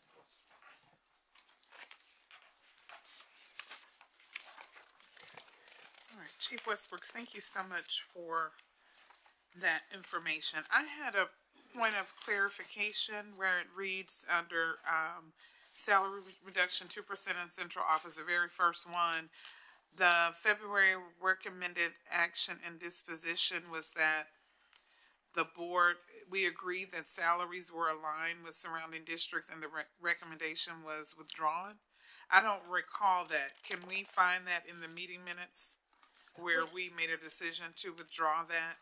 Yes, ma'am, we did, and okay. we actually went back to the video, and we have the time stamp, and I'll give you that in just a moment. And with that being said, had that been the case, if that had been discussed at last month's board meeting, then why didn't somebody say something? That we didn't need to go through all of what you all just went through, if we had decided to withdraw that information? I believe I did, Ms. Hodges. It was, I think we had quite a bit of discussion. And I shared with you and the board that we had a full discussion in February on all of these items. But I know everyone was very tired.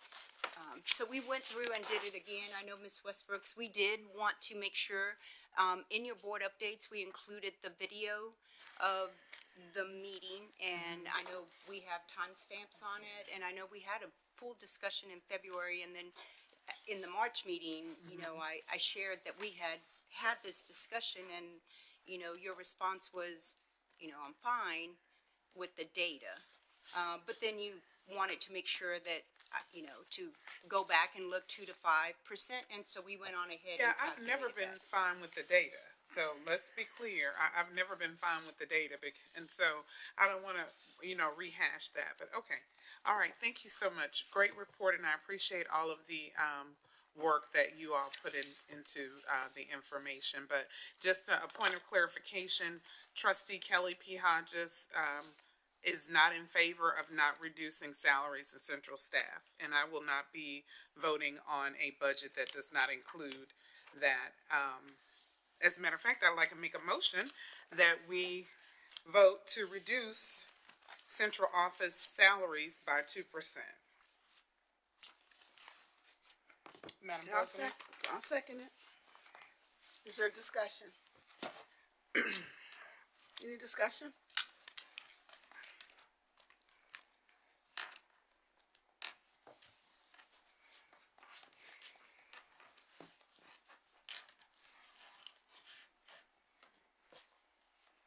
So that means we need to vote on that right now?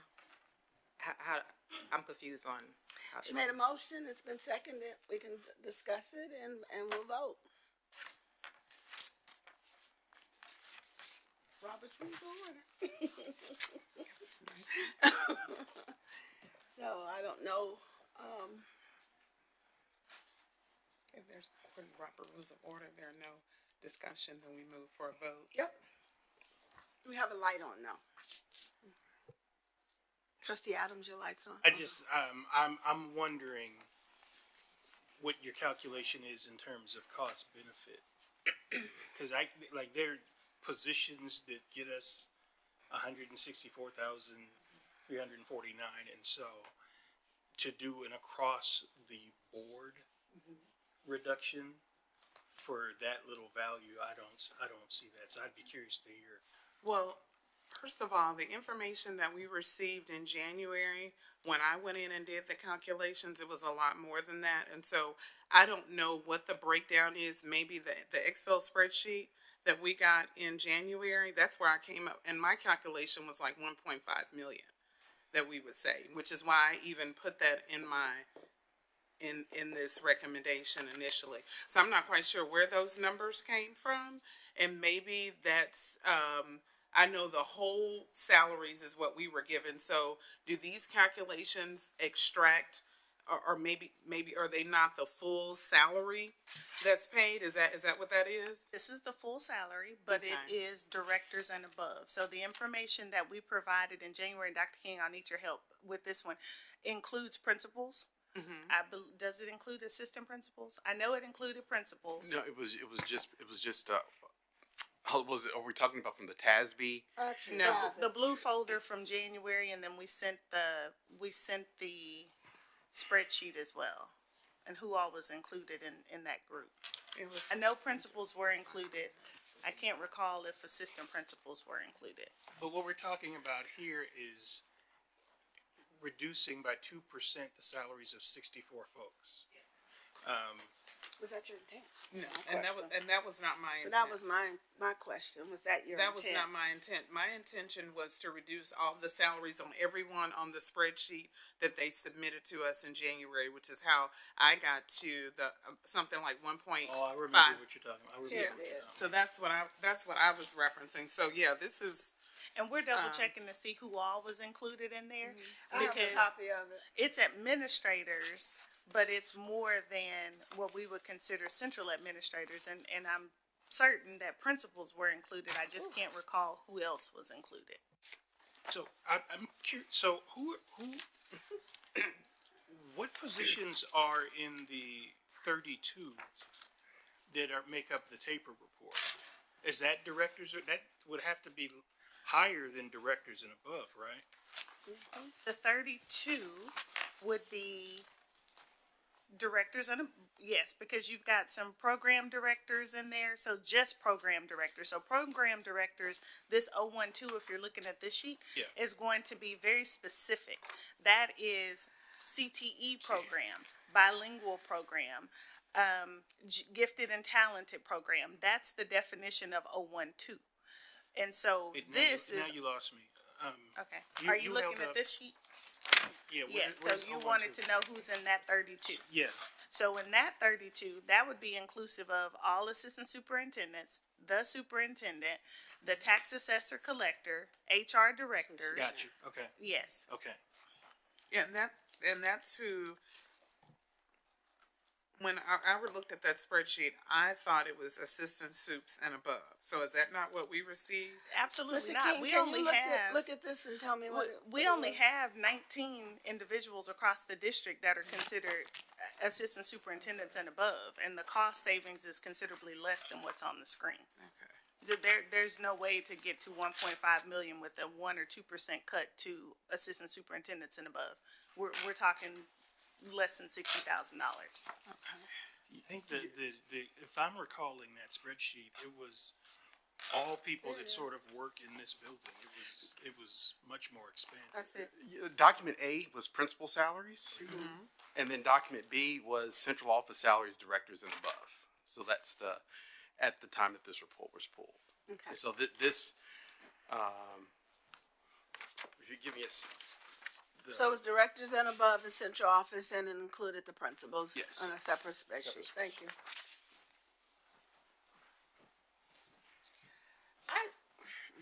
Wait till you're finished.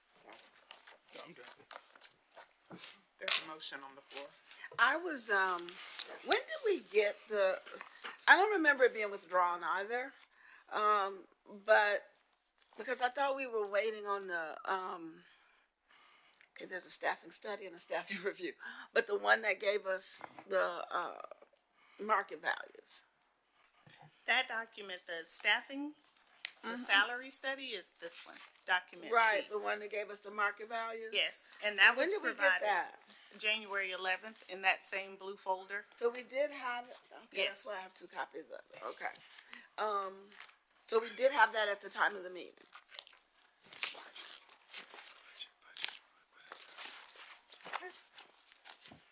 Is there any further discussion? I'm gonna go ahead and call for the vote then. All those in favor, please raise your right hand. Those opposed? Any abstentions? Motion does not pass. Okay. Thank you, everyone. Thank you, Trustee Hodges. You're welcome.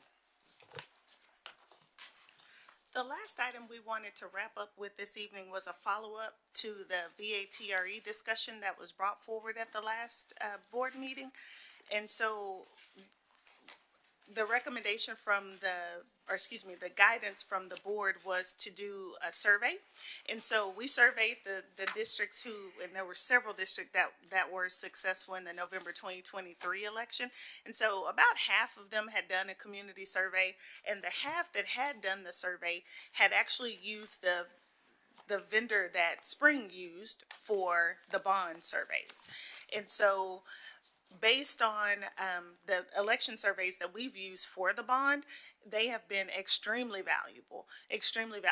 And those cost somewhere between about 21,000 to 28,000.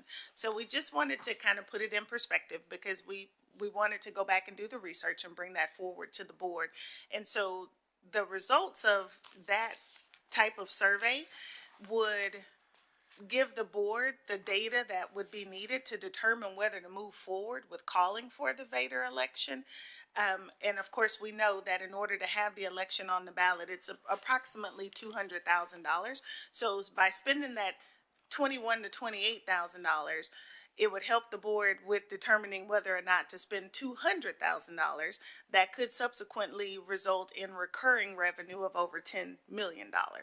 So we wanted to bring this back and just make sure that we do have the board's okay to move forward with conducting this type of survey. And if you all recall, the bond survey, it's very detailed. It was a call to the members of the district. It tested, or excuse me, members of the community. It tested different variations of programs and things to see what the support would be for different things.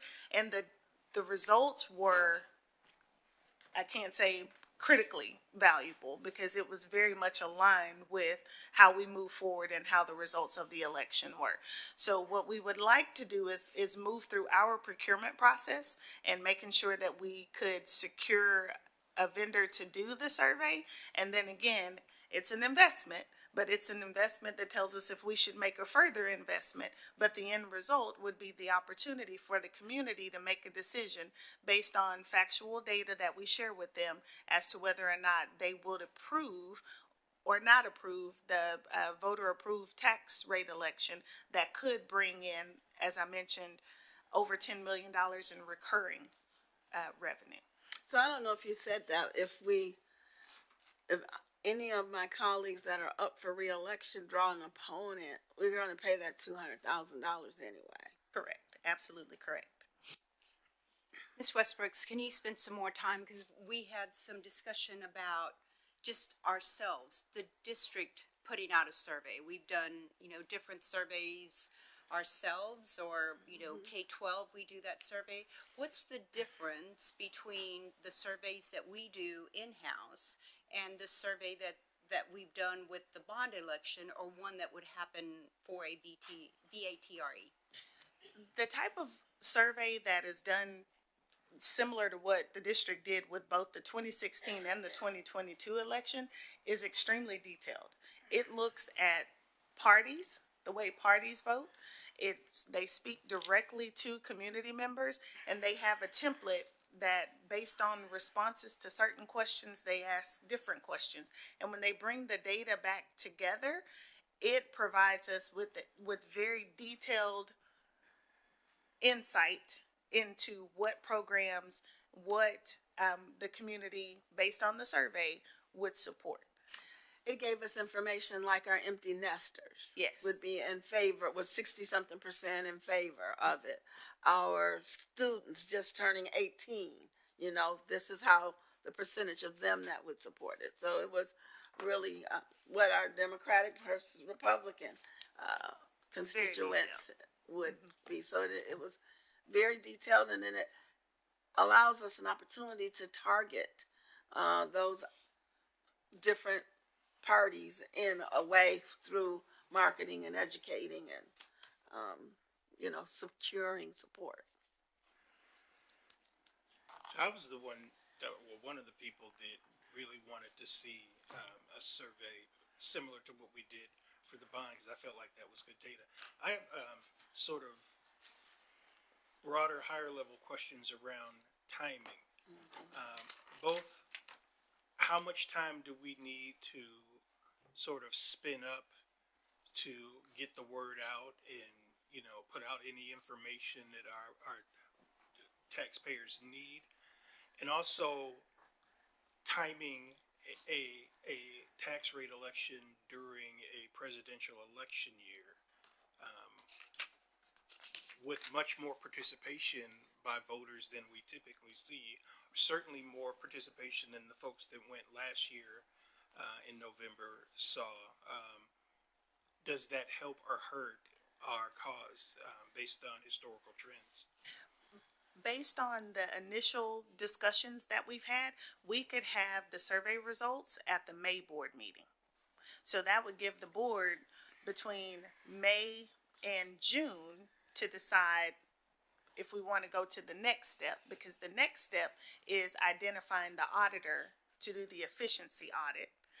And that's just identifying the auditor. But the board has until August to actually call the election. And once, if the board so chooses to call the election in August, it would be between August and November to inform our voters of the circumstances surrounding the election. And the efficiency report at the latest would be available in October, and that report would be a public report that would come forward to explain how Spring is operating compared again to peers. And all of that information would be at the fingertips of our community on the website. So the process would start right away, but we have quite a bit of time to do that informing of our voters. I also wanted to note, of course, our bond election, the 2016 bond election was during a presidential election as well.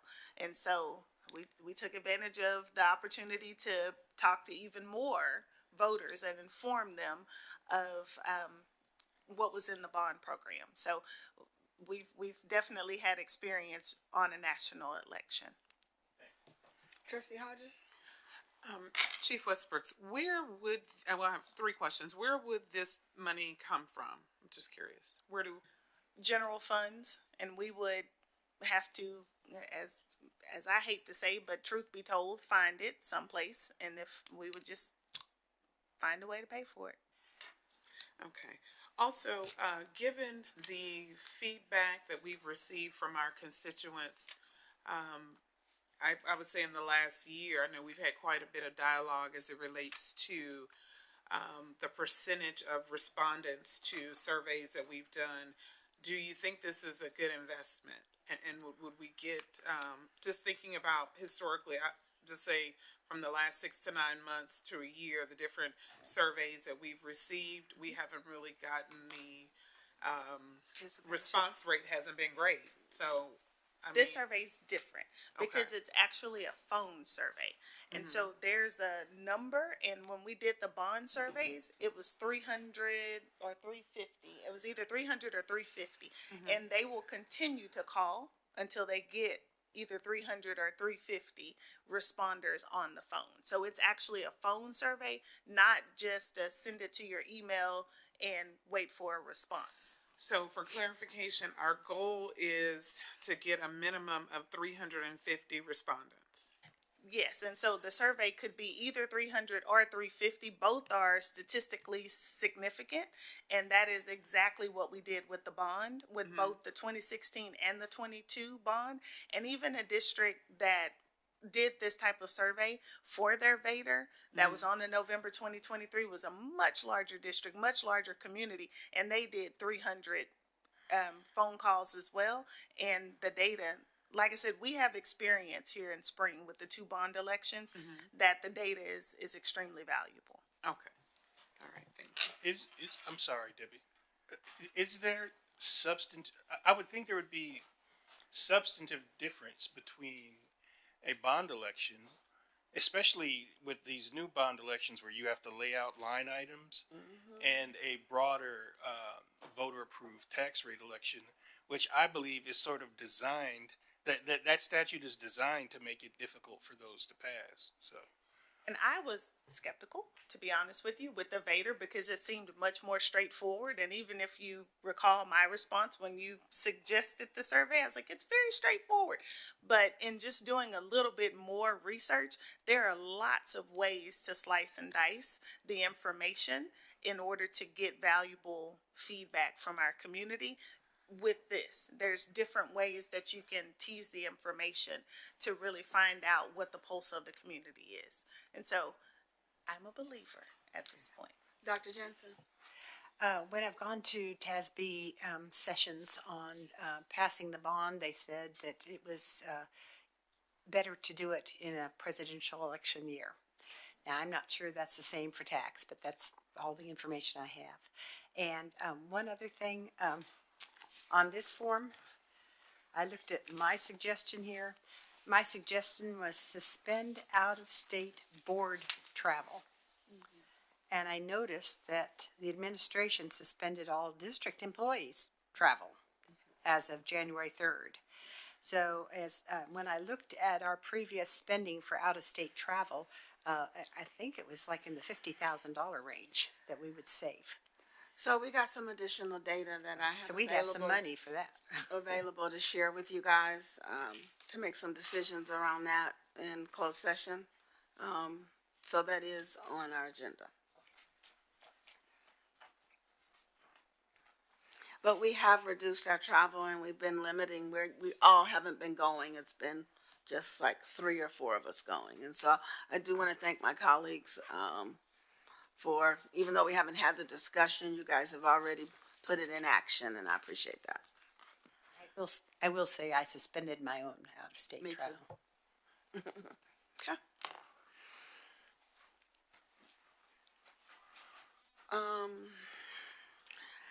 I'm struggling with this one because when I was out there during the early voting, talking to the community about the bond, they were like, I don't want my taxes to go up. And so it came out of all their mouths, and we said, it's not going to impact your taxes, you know, blah, blah, blah, blah, blah. And then now we're going to come back and say, we want you to increase taxes while we have buildings going up, you know. So to me, that's just. But then on the other side of the coin, I was like, well, let's see what they say. So I'm really struggling with this one. I think there's 2 strategies here. One is to show how little money that would increase their taxes. And the other strategy is to give them a list of people in the Texas legislature and say, thank these folks. I know we always have good strategy. We can't give out of this. Go ahead, Jeremy. You want to speak to that, please? I would recommend against the second strategy. But You know, I just got to say those things once in a while. I just wanted to voice that I'm struggling with this one. So This is why I think the survey is worth investing in, because I have reservations about so soon after going to our voters and our taxpayers and asking for these building projects. But I think people can surprise you. that's why I'm struggling. And so that's why if we go ahead and do the survey and find out what people think, if we find that there's people are as outraged as we are about what the legislature is doing, then I think we can move forward. If people are suffering, which I know I am, under the strain of everything costing more and tax rates going up, then we push back. But I think part of any survey instrument should maybe allow for how would you feel about doing this in a year or 2 years. I went nuts. This is the large thing, a heavy duty aluminum foil was $14. I'm like, guess I'll get the off brand. But yeah, so yeah, it's hard out there. What's our community makeup as a percentage of, you know, homeowners versus the commercial businesses versus Our tax base. tax base? Is actually more commercial. It is more commercial. Yes. And So- that flipped probably 10 years ago That's to where it's interesting. more. That's So- another twist. So with the Vader, They don't vote. would there, you could logically say more of the revenue would come from the commercial businesses as a portion versus the homeowners. Given the mix of our taxpayers, yes. Right. Yes. And so the other thing to mention is, remember, we do have tax compression. So it's premature because we don't know what our values will look like, but it's possible that the rate itself may not actually go up. It's possible. It's very premature to have that discussion, but it's possible depending on how high the values go. So I just want to reiterate that it's over $10 million in recurring revenue. So it's an investment to determine whether or not we should continue to invest. But the possibility is really good to help with financial stability. Every year I think from it's now on. important that you keep reiterating that, and we all keep, if we decide to do this, I think that's an important $10 point. million a Focus. year, every year As from opposed now to on. the one hit you get with the bond. So, Does that service, the survey also, reach out to the commercial businesses, or is it individuals? I'm not 100% sure about that question. I don't want to say yes or no, but I can certainly find out. And I can't recall from the last time, but I do know that it's very scientific the way they come up with that sample. But do they even live, can they vote? Do they even live here, commercial, so they live in Spring? Well, they probably can't vote. Okay, so I don't know if I'm hearing the conversation is leaning towards the survey, but we can vote on Tuesday.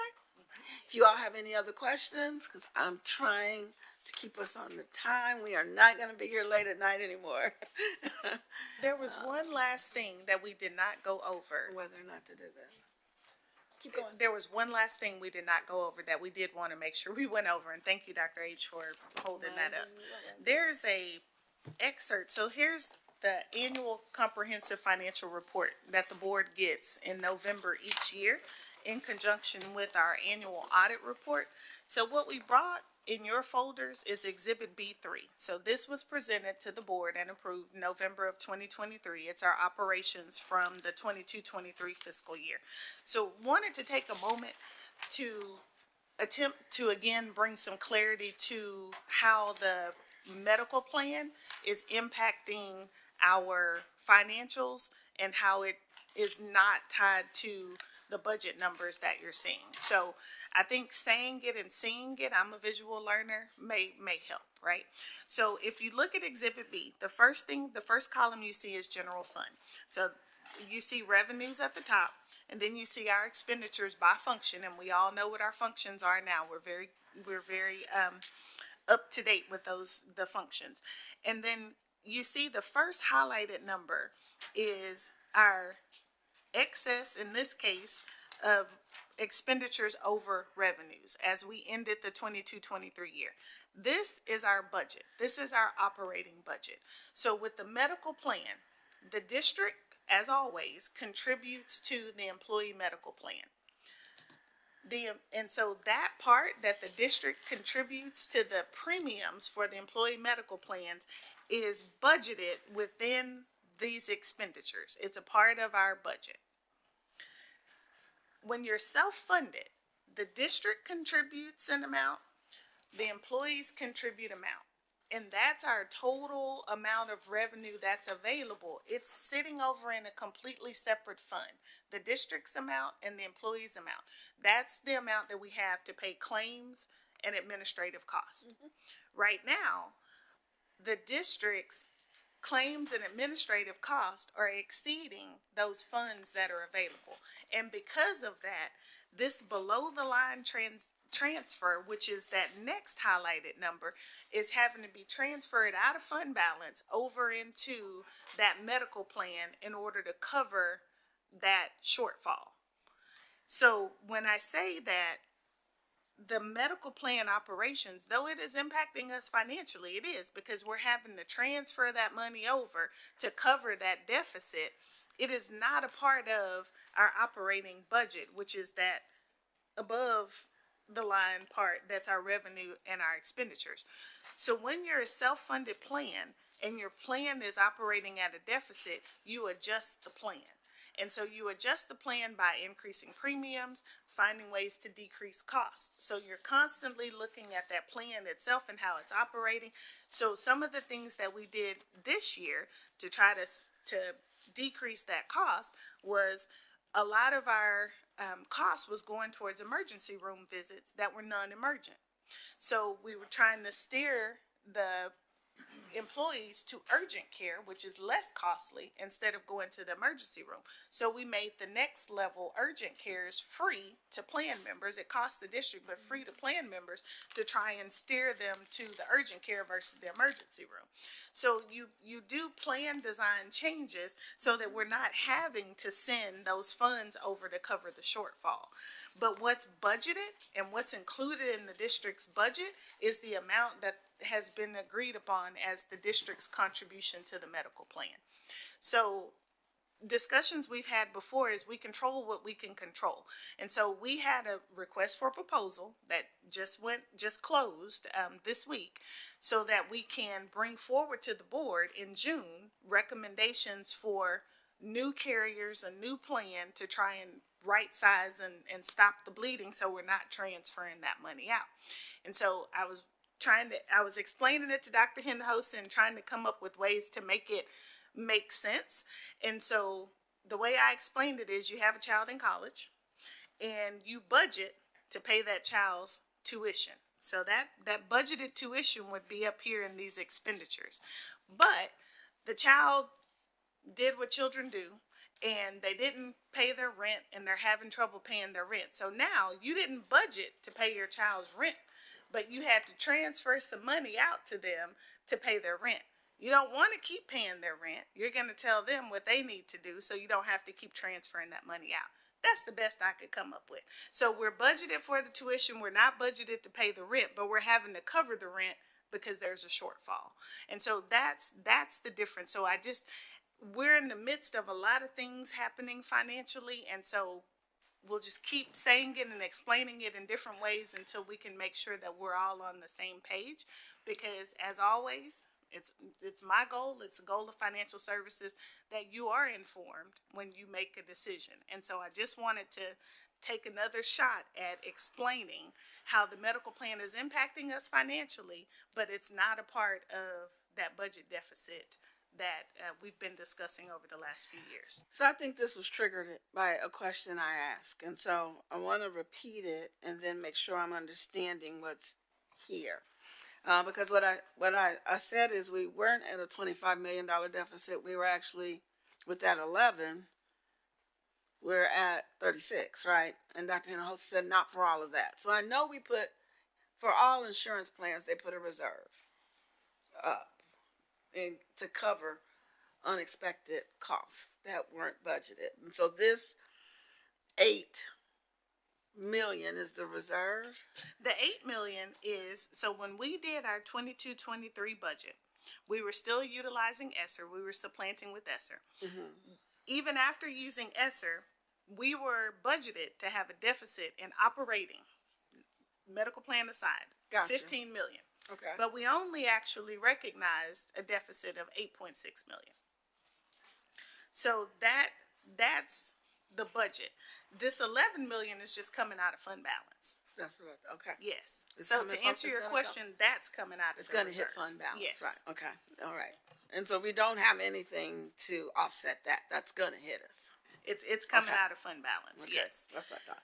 Thank you. Yes. And so we're working our way through this process to try and again bring these costs down. So it doesn't happen again. That's our goal. And Yes, the sir. goal of this RFP process is to stabilize these costs, and so that we have a plan that we can bring to where we know where the costs are level. And so that is what we've gone out to market for, so that we don't have to go pay the rent. But this is the biggest risk to any self-funding.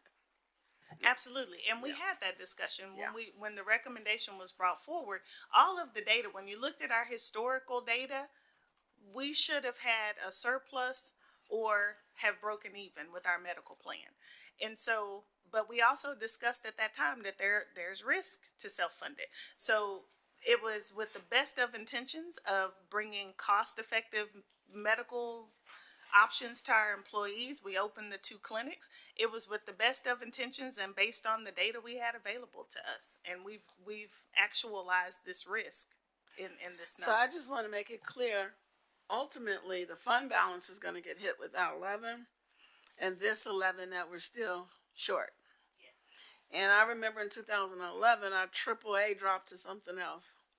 It did, yes. Our fund balance, we were much lower, much lower Okay, back then. so we're not at that risk yet. That's We're where not, I'm we're going. not there yet, but Okay. that's why we're doing the work to stabilize and fix what we can fix. Thank you.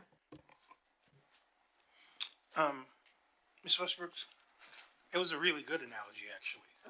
So, and I do understand that. It's in better. college, so it helps me Right. with that. After I said, yeah, I do understand it better. My question is around the function line items under expenditures. Which of those line items is the insurance premiums? It's actually in all of them. Okay. Because it depends on the function the employee works in, that's where their contribution goes. I see. Okay. Thank you.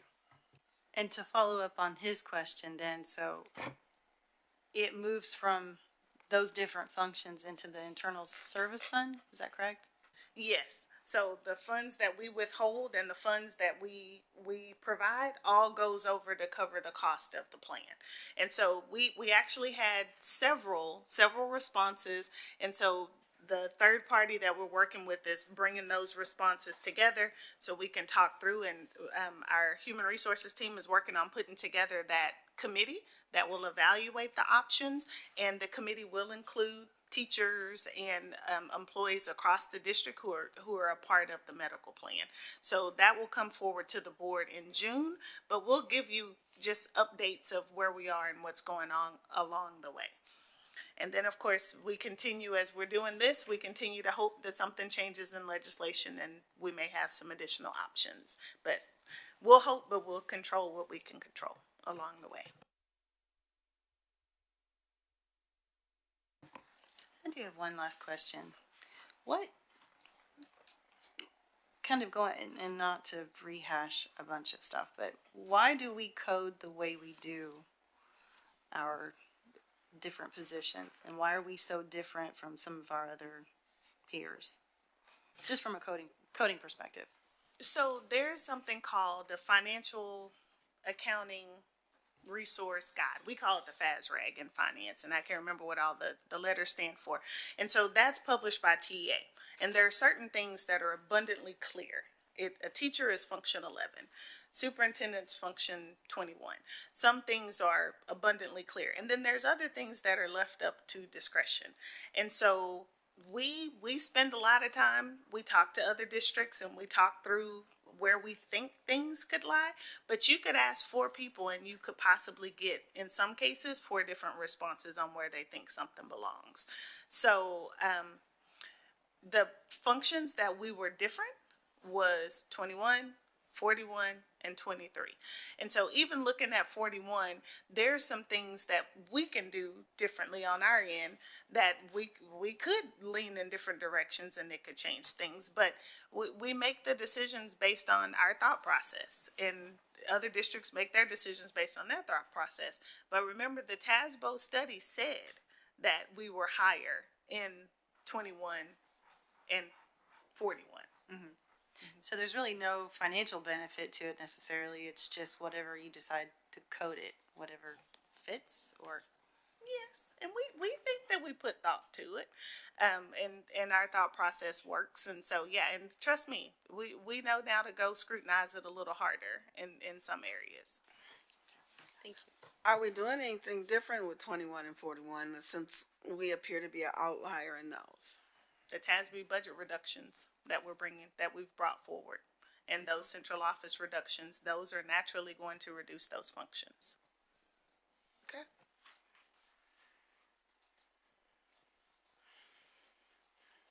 Everybody's smiling. I like that. Okay. Keep going. You done? Oh, I didn't think so. Got excited. I'm done with the budget. My apologies. Before you go, we'll be voting on several things on Tuesday. So if you've got questions, get them to administration, get them answered, so we can be prepared Tuesday to keep it moving, okay? Thank you. Ms. Westbrook, please continue. Thank you. So the next two items are, and I'm actually pretty short this evening. The next two items are our recurring items. The first one is the taxpayer refunds that starts on page 72 of your binders. And I know if you've had a moment to look it over, you've probably seen a few of them that caught your attention. And so we did have a couple of large ones. The largest one that was for $475,000 was the appraisal district sent a correction where it's a company that has, it's commercial property with leased equipment, but some of the equipment wasn't actually within Harris County. Not even just Spring, but it wasn't even within Harris County. So that was a correction to the property that was actually allowed to be taxed within our boundaries. So that's what that really, really large one is. And so the total for the month is a little over $2 million.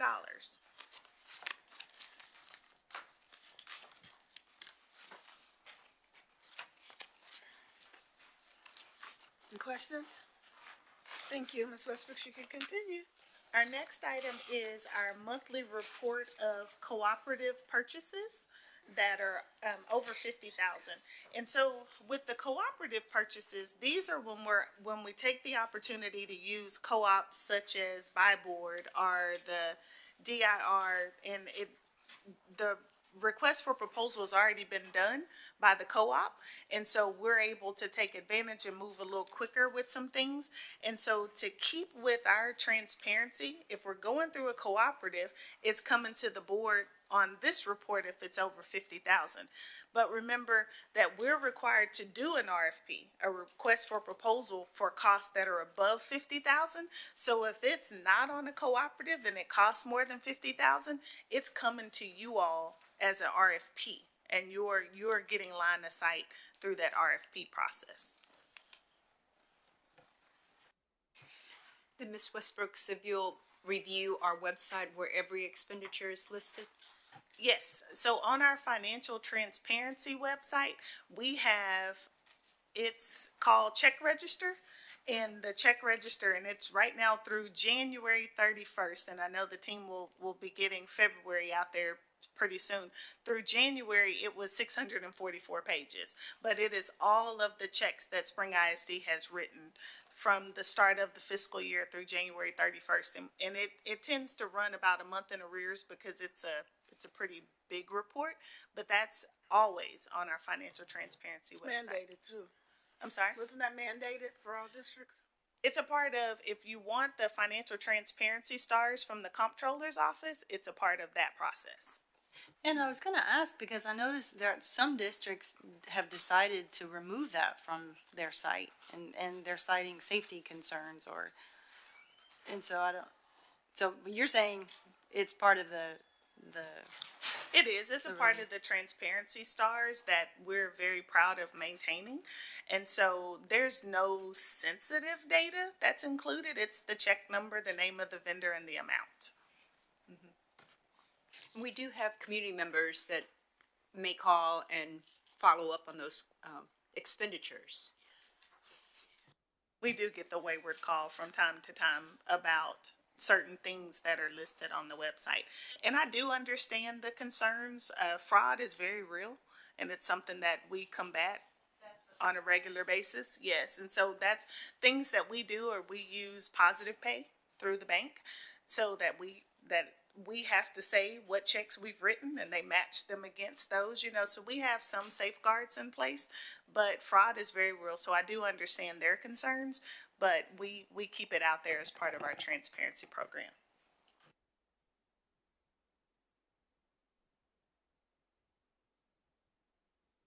Okay, if there are no questions, then my real last item is on page 85, and it is a request for proposal for specialty printing services. And as you can see in the award value, it says the annual value of this contract is expected to exceed $50,000, which is why it is a request for proposal that comes forward to the board. And so in this case, we are actually recommending all 32 of the responding vendors, or we're recommending 32 of the 38 responding vendors who are qualified to provide these printing services to the district.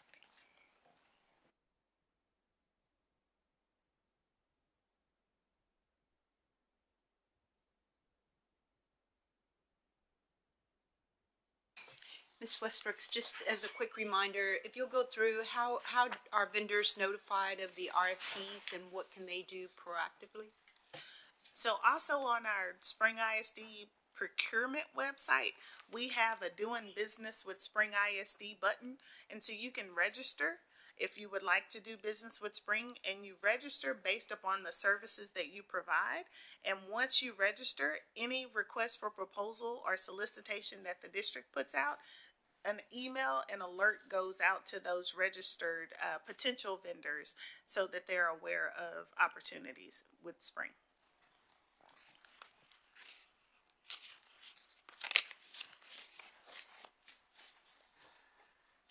Okay, thank you, Ms. Westbrooks. For our next item, I'd like to again recognize our Chief of Academics and School Leadership, Dr. Craig Cuellar. Thank you, President Durant, trustees, and superintendent. Before you, we are looking at a TEA remote homebound instruction waiver. This is an annual waiver that I bring to the board. I'm going to say I bring to the board every year, just last year, but it's an annual waiver that comes to the board every single year, asking the board for a waiver which would allow any student that we have in homebound instruction to be counted as the for the homebound funding provision, which would be included to count them towards our attendance. Right now, we do have one student that is within our homebound instruction program. So this will have to come to the board to be approved, which again formalized in June of this summer, and the waiver would go into effect. So with that board, I'm asking that the board approve the TEA remote homebound instruction waiver.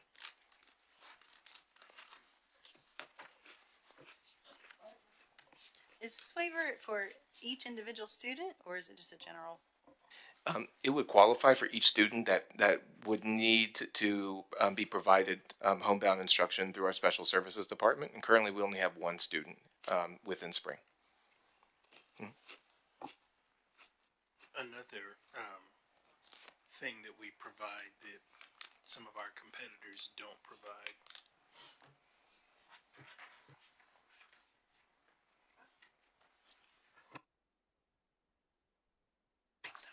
All right. Thank you, Mr. Cuellar. You can continue. Yes, ma'am. You have another item, right? One more item, and then you're done with Cuellar. Okay. This next one, asking the board to approve the service agreement for the Regional Day School Program for the Deaf for the 23-24, 24-25 school year. This was something that I also brought to the board last year at this time. We are looking to continue our contract with Region 4 that does provide support for 31 students that qualify for these specific services. It's about $15,000 per student to take advantage of these services, which will equate to around $465,000 total. The funding is purely from IDEA funding, which is federally funded for this individual program. And this is, again, has to be approved by the school board and then submitted to Region 4 before the submittal date of July 1.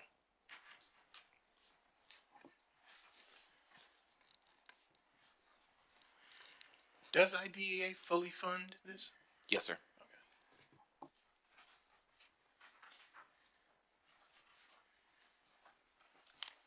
Do we provide transportation? Transportation is provided. It is Yes, ma'am. provided. Okay. And the reason I ask is one of the things that I had come across, and it's kind of tied to the budget, is that an area to look at, because I know our transportation costs are a little on the high end. Some schools provide transportation for students even if it's not listed in their IEP and in their different plans. And it's just, I don't know if that's just an assumption that folks make, and so I don't know if that's something that we might want to look at. If we are providing it and it is part, not that I would want to take away something that is of value, but it's another area to look at possibly for the cost savings. And that does happen, so I've Yeah. seen that too. Okay. Thank you, Mr. Cuellar. For our next item, I'd like to recognize our General Counsel, Jeremy Binkley. Good evening. So we have our second reading of two board policies tonight. The first policy is GE Local. And if you'll remember from last month, these are changes regarding PTO organizations and parent organizations. The other policy is BDB local, which was a minor revision regarding board committees.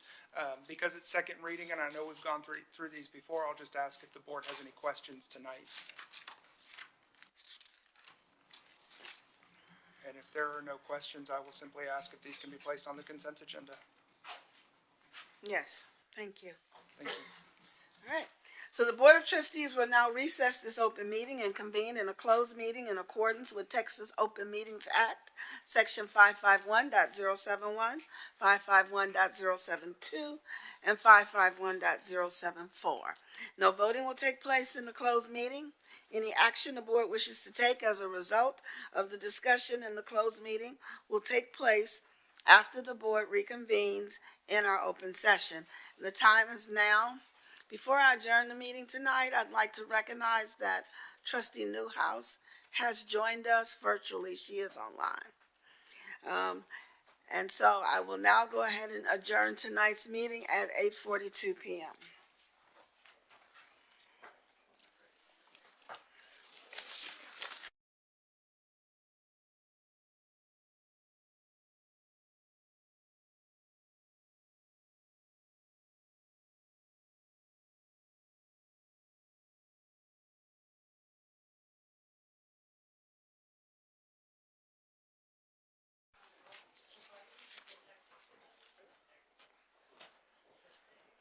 I'd like to correct my last statement.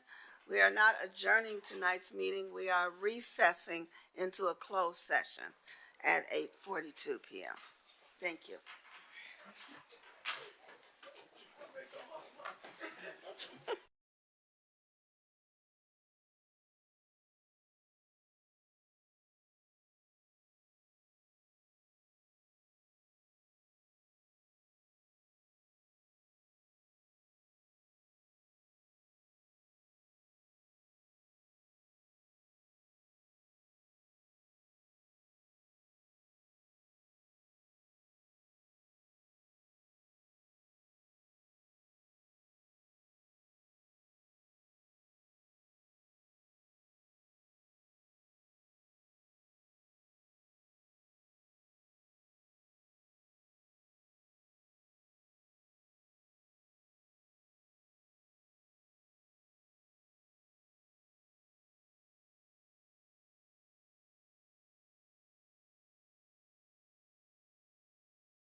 We will now reconvene and resume the work session of the Board of Trustees. The time is now 9:53 p.m. Are there any motions?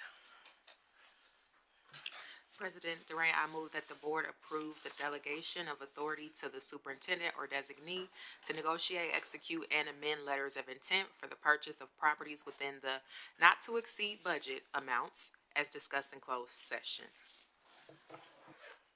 I second that motion. It's been moved by trustee McDaniel and seconded by trustee Jensen that the board approve the delegation of authority to the superintendent or designee to negotiate, execute, and amend letters of intent for the purchase of properties within the net not to exceed budget amounts as discussed in closed session. Is there any other discussion? Hearing none, I'll call for the vote. All those in favor, please raise your right hand. Motion carries unanimously. Are there any other motions? Hearing none, I'll entertain a motion to adjourn.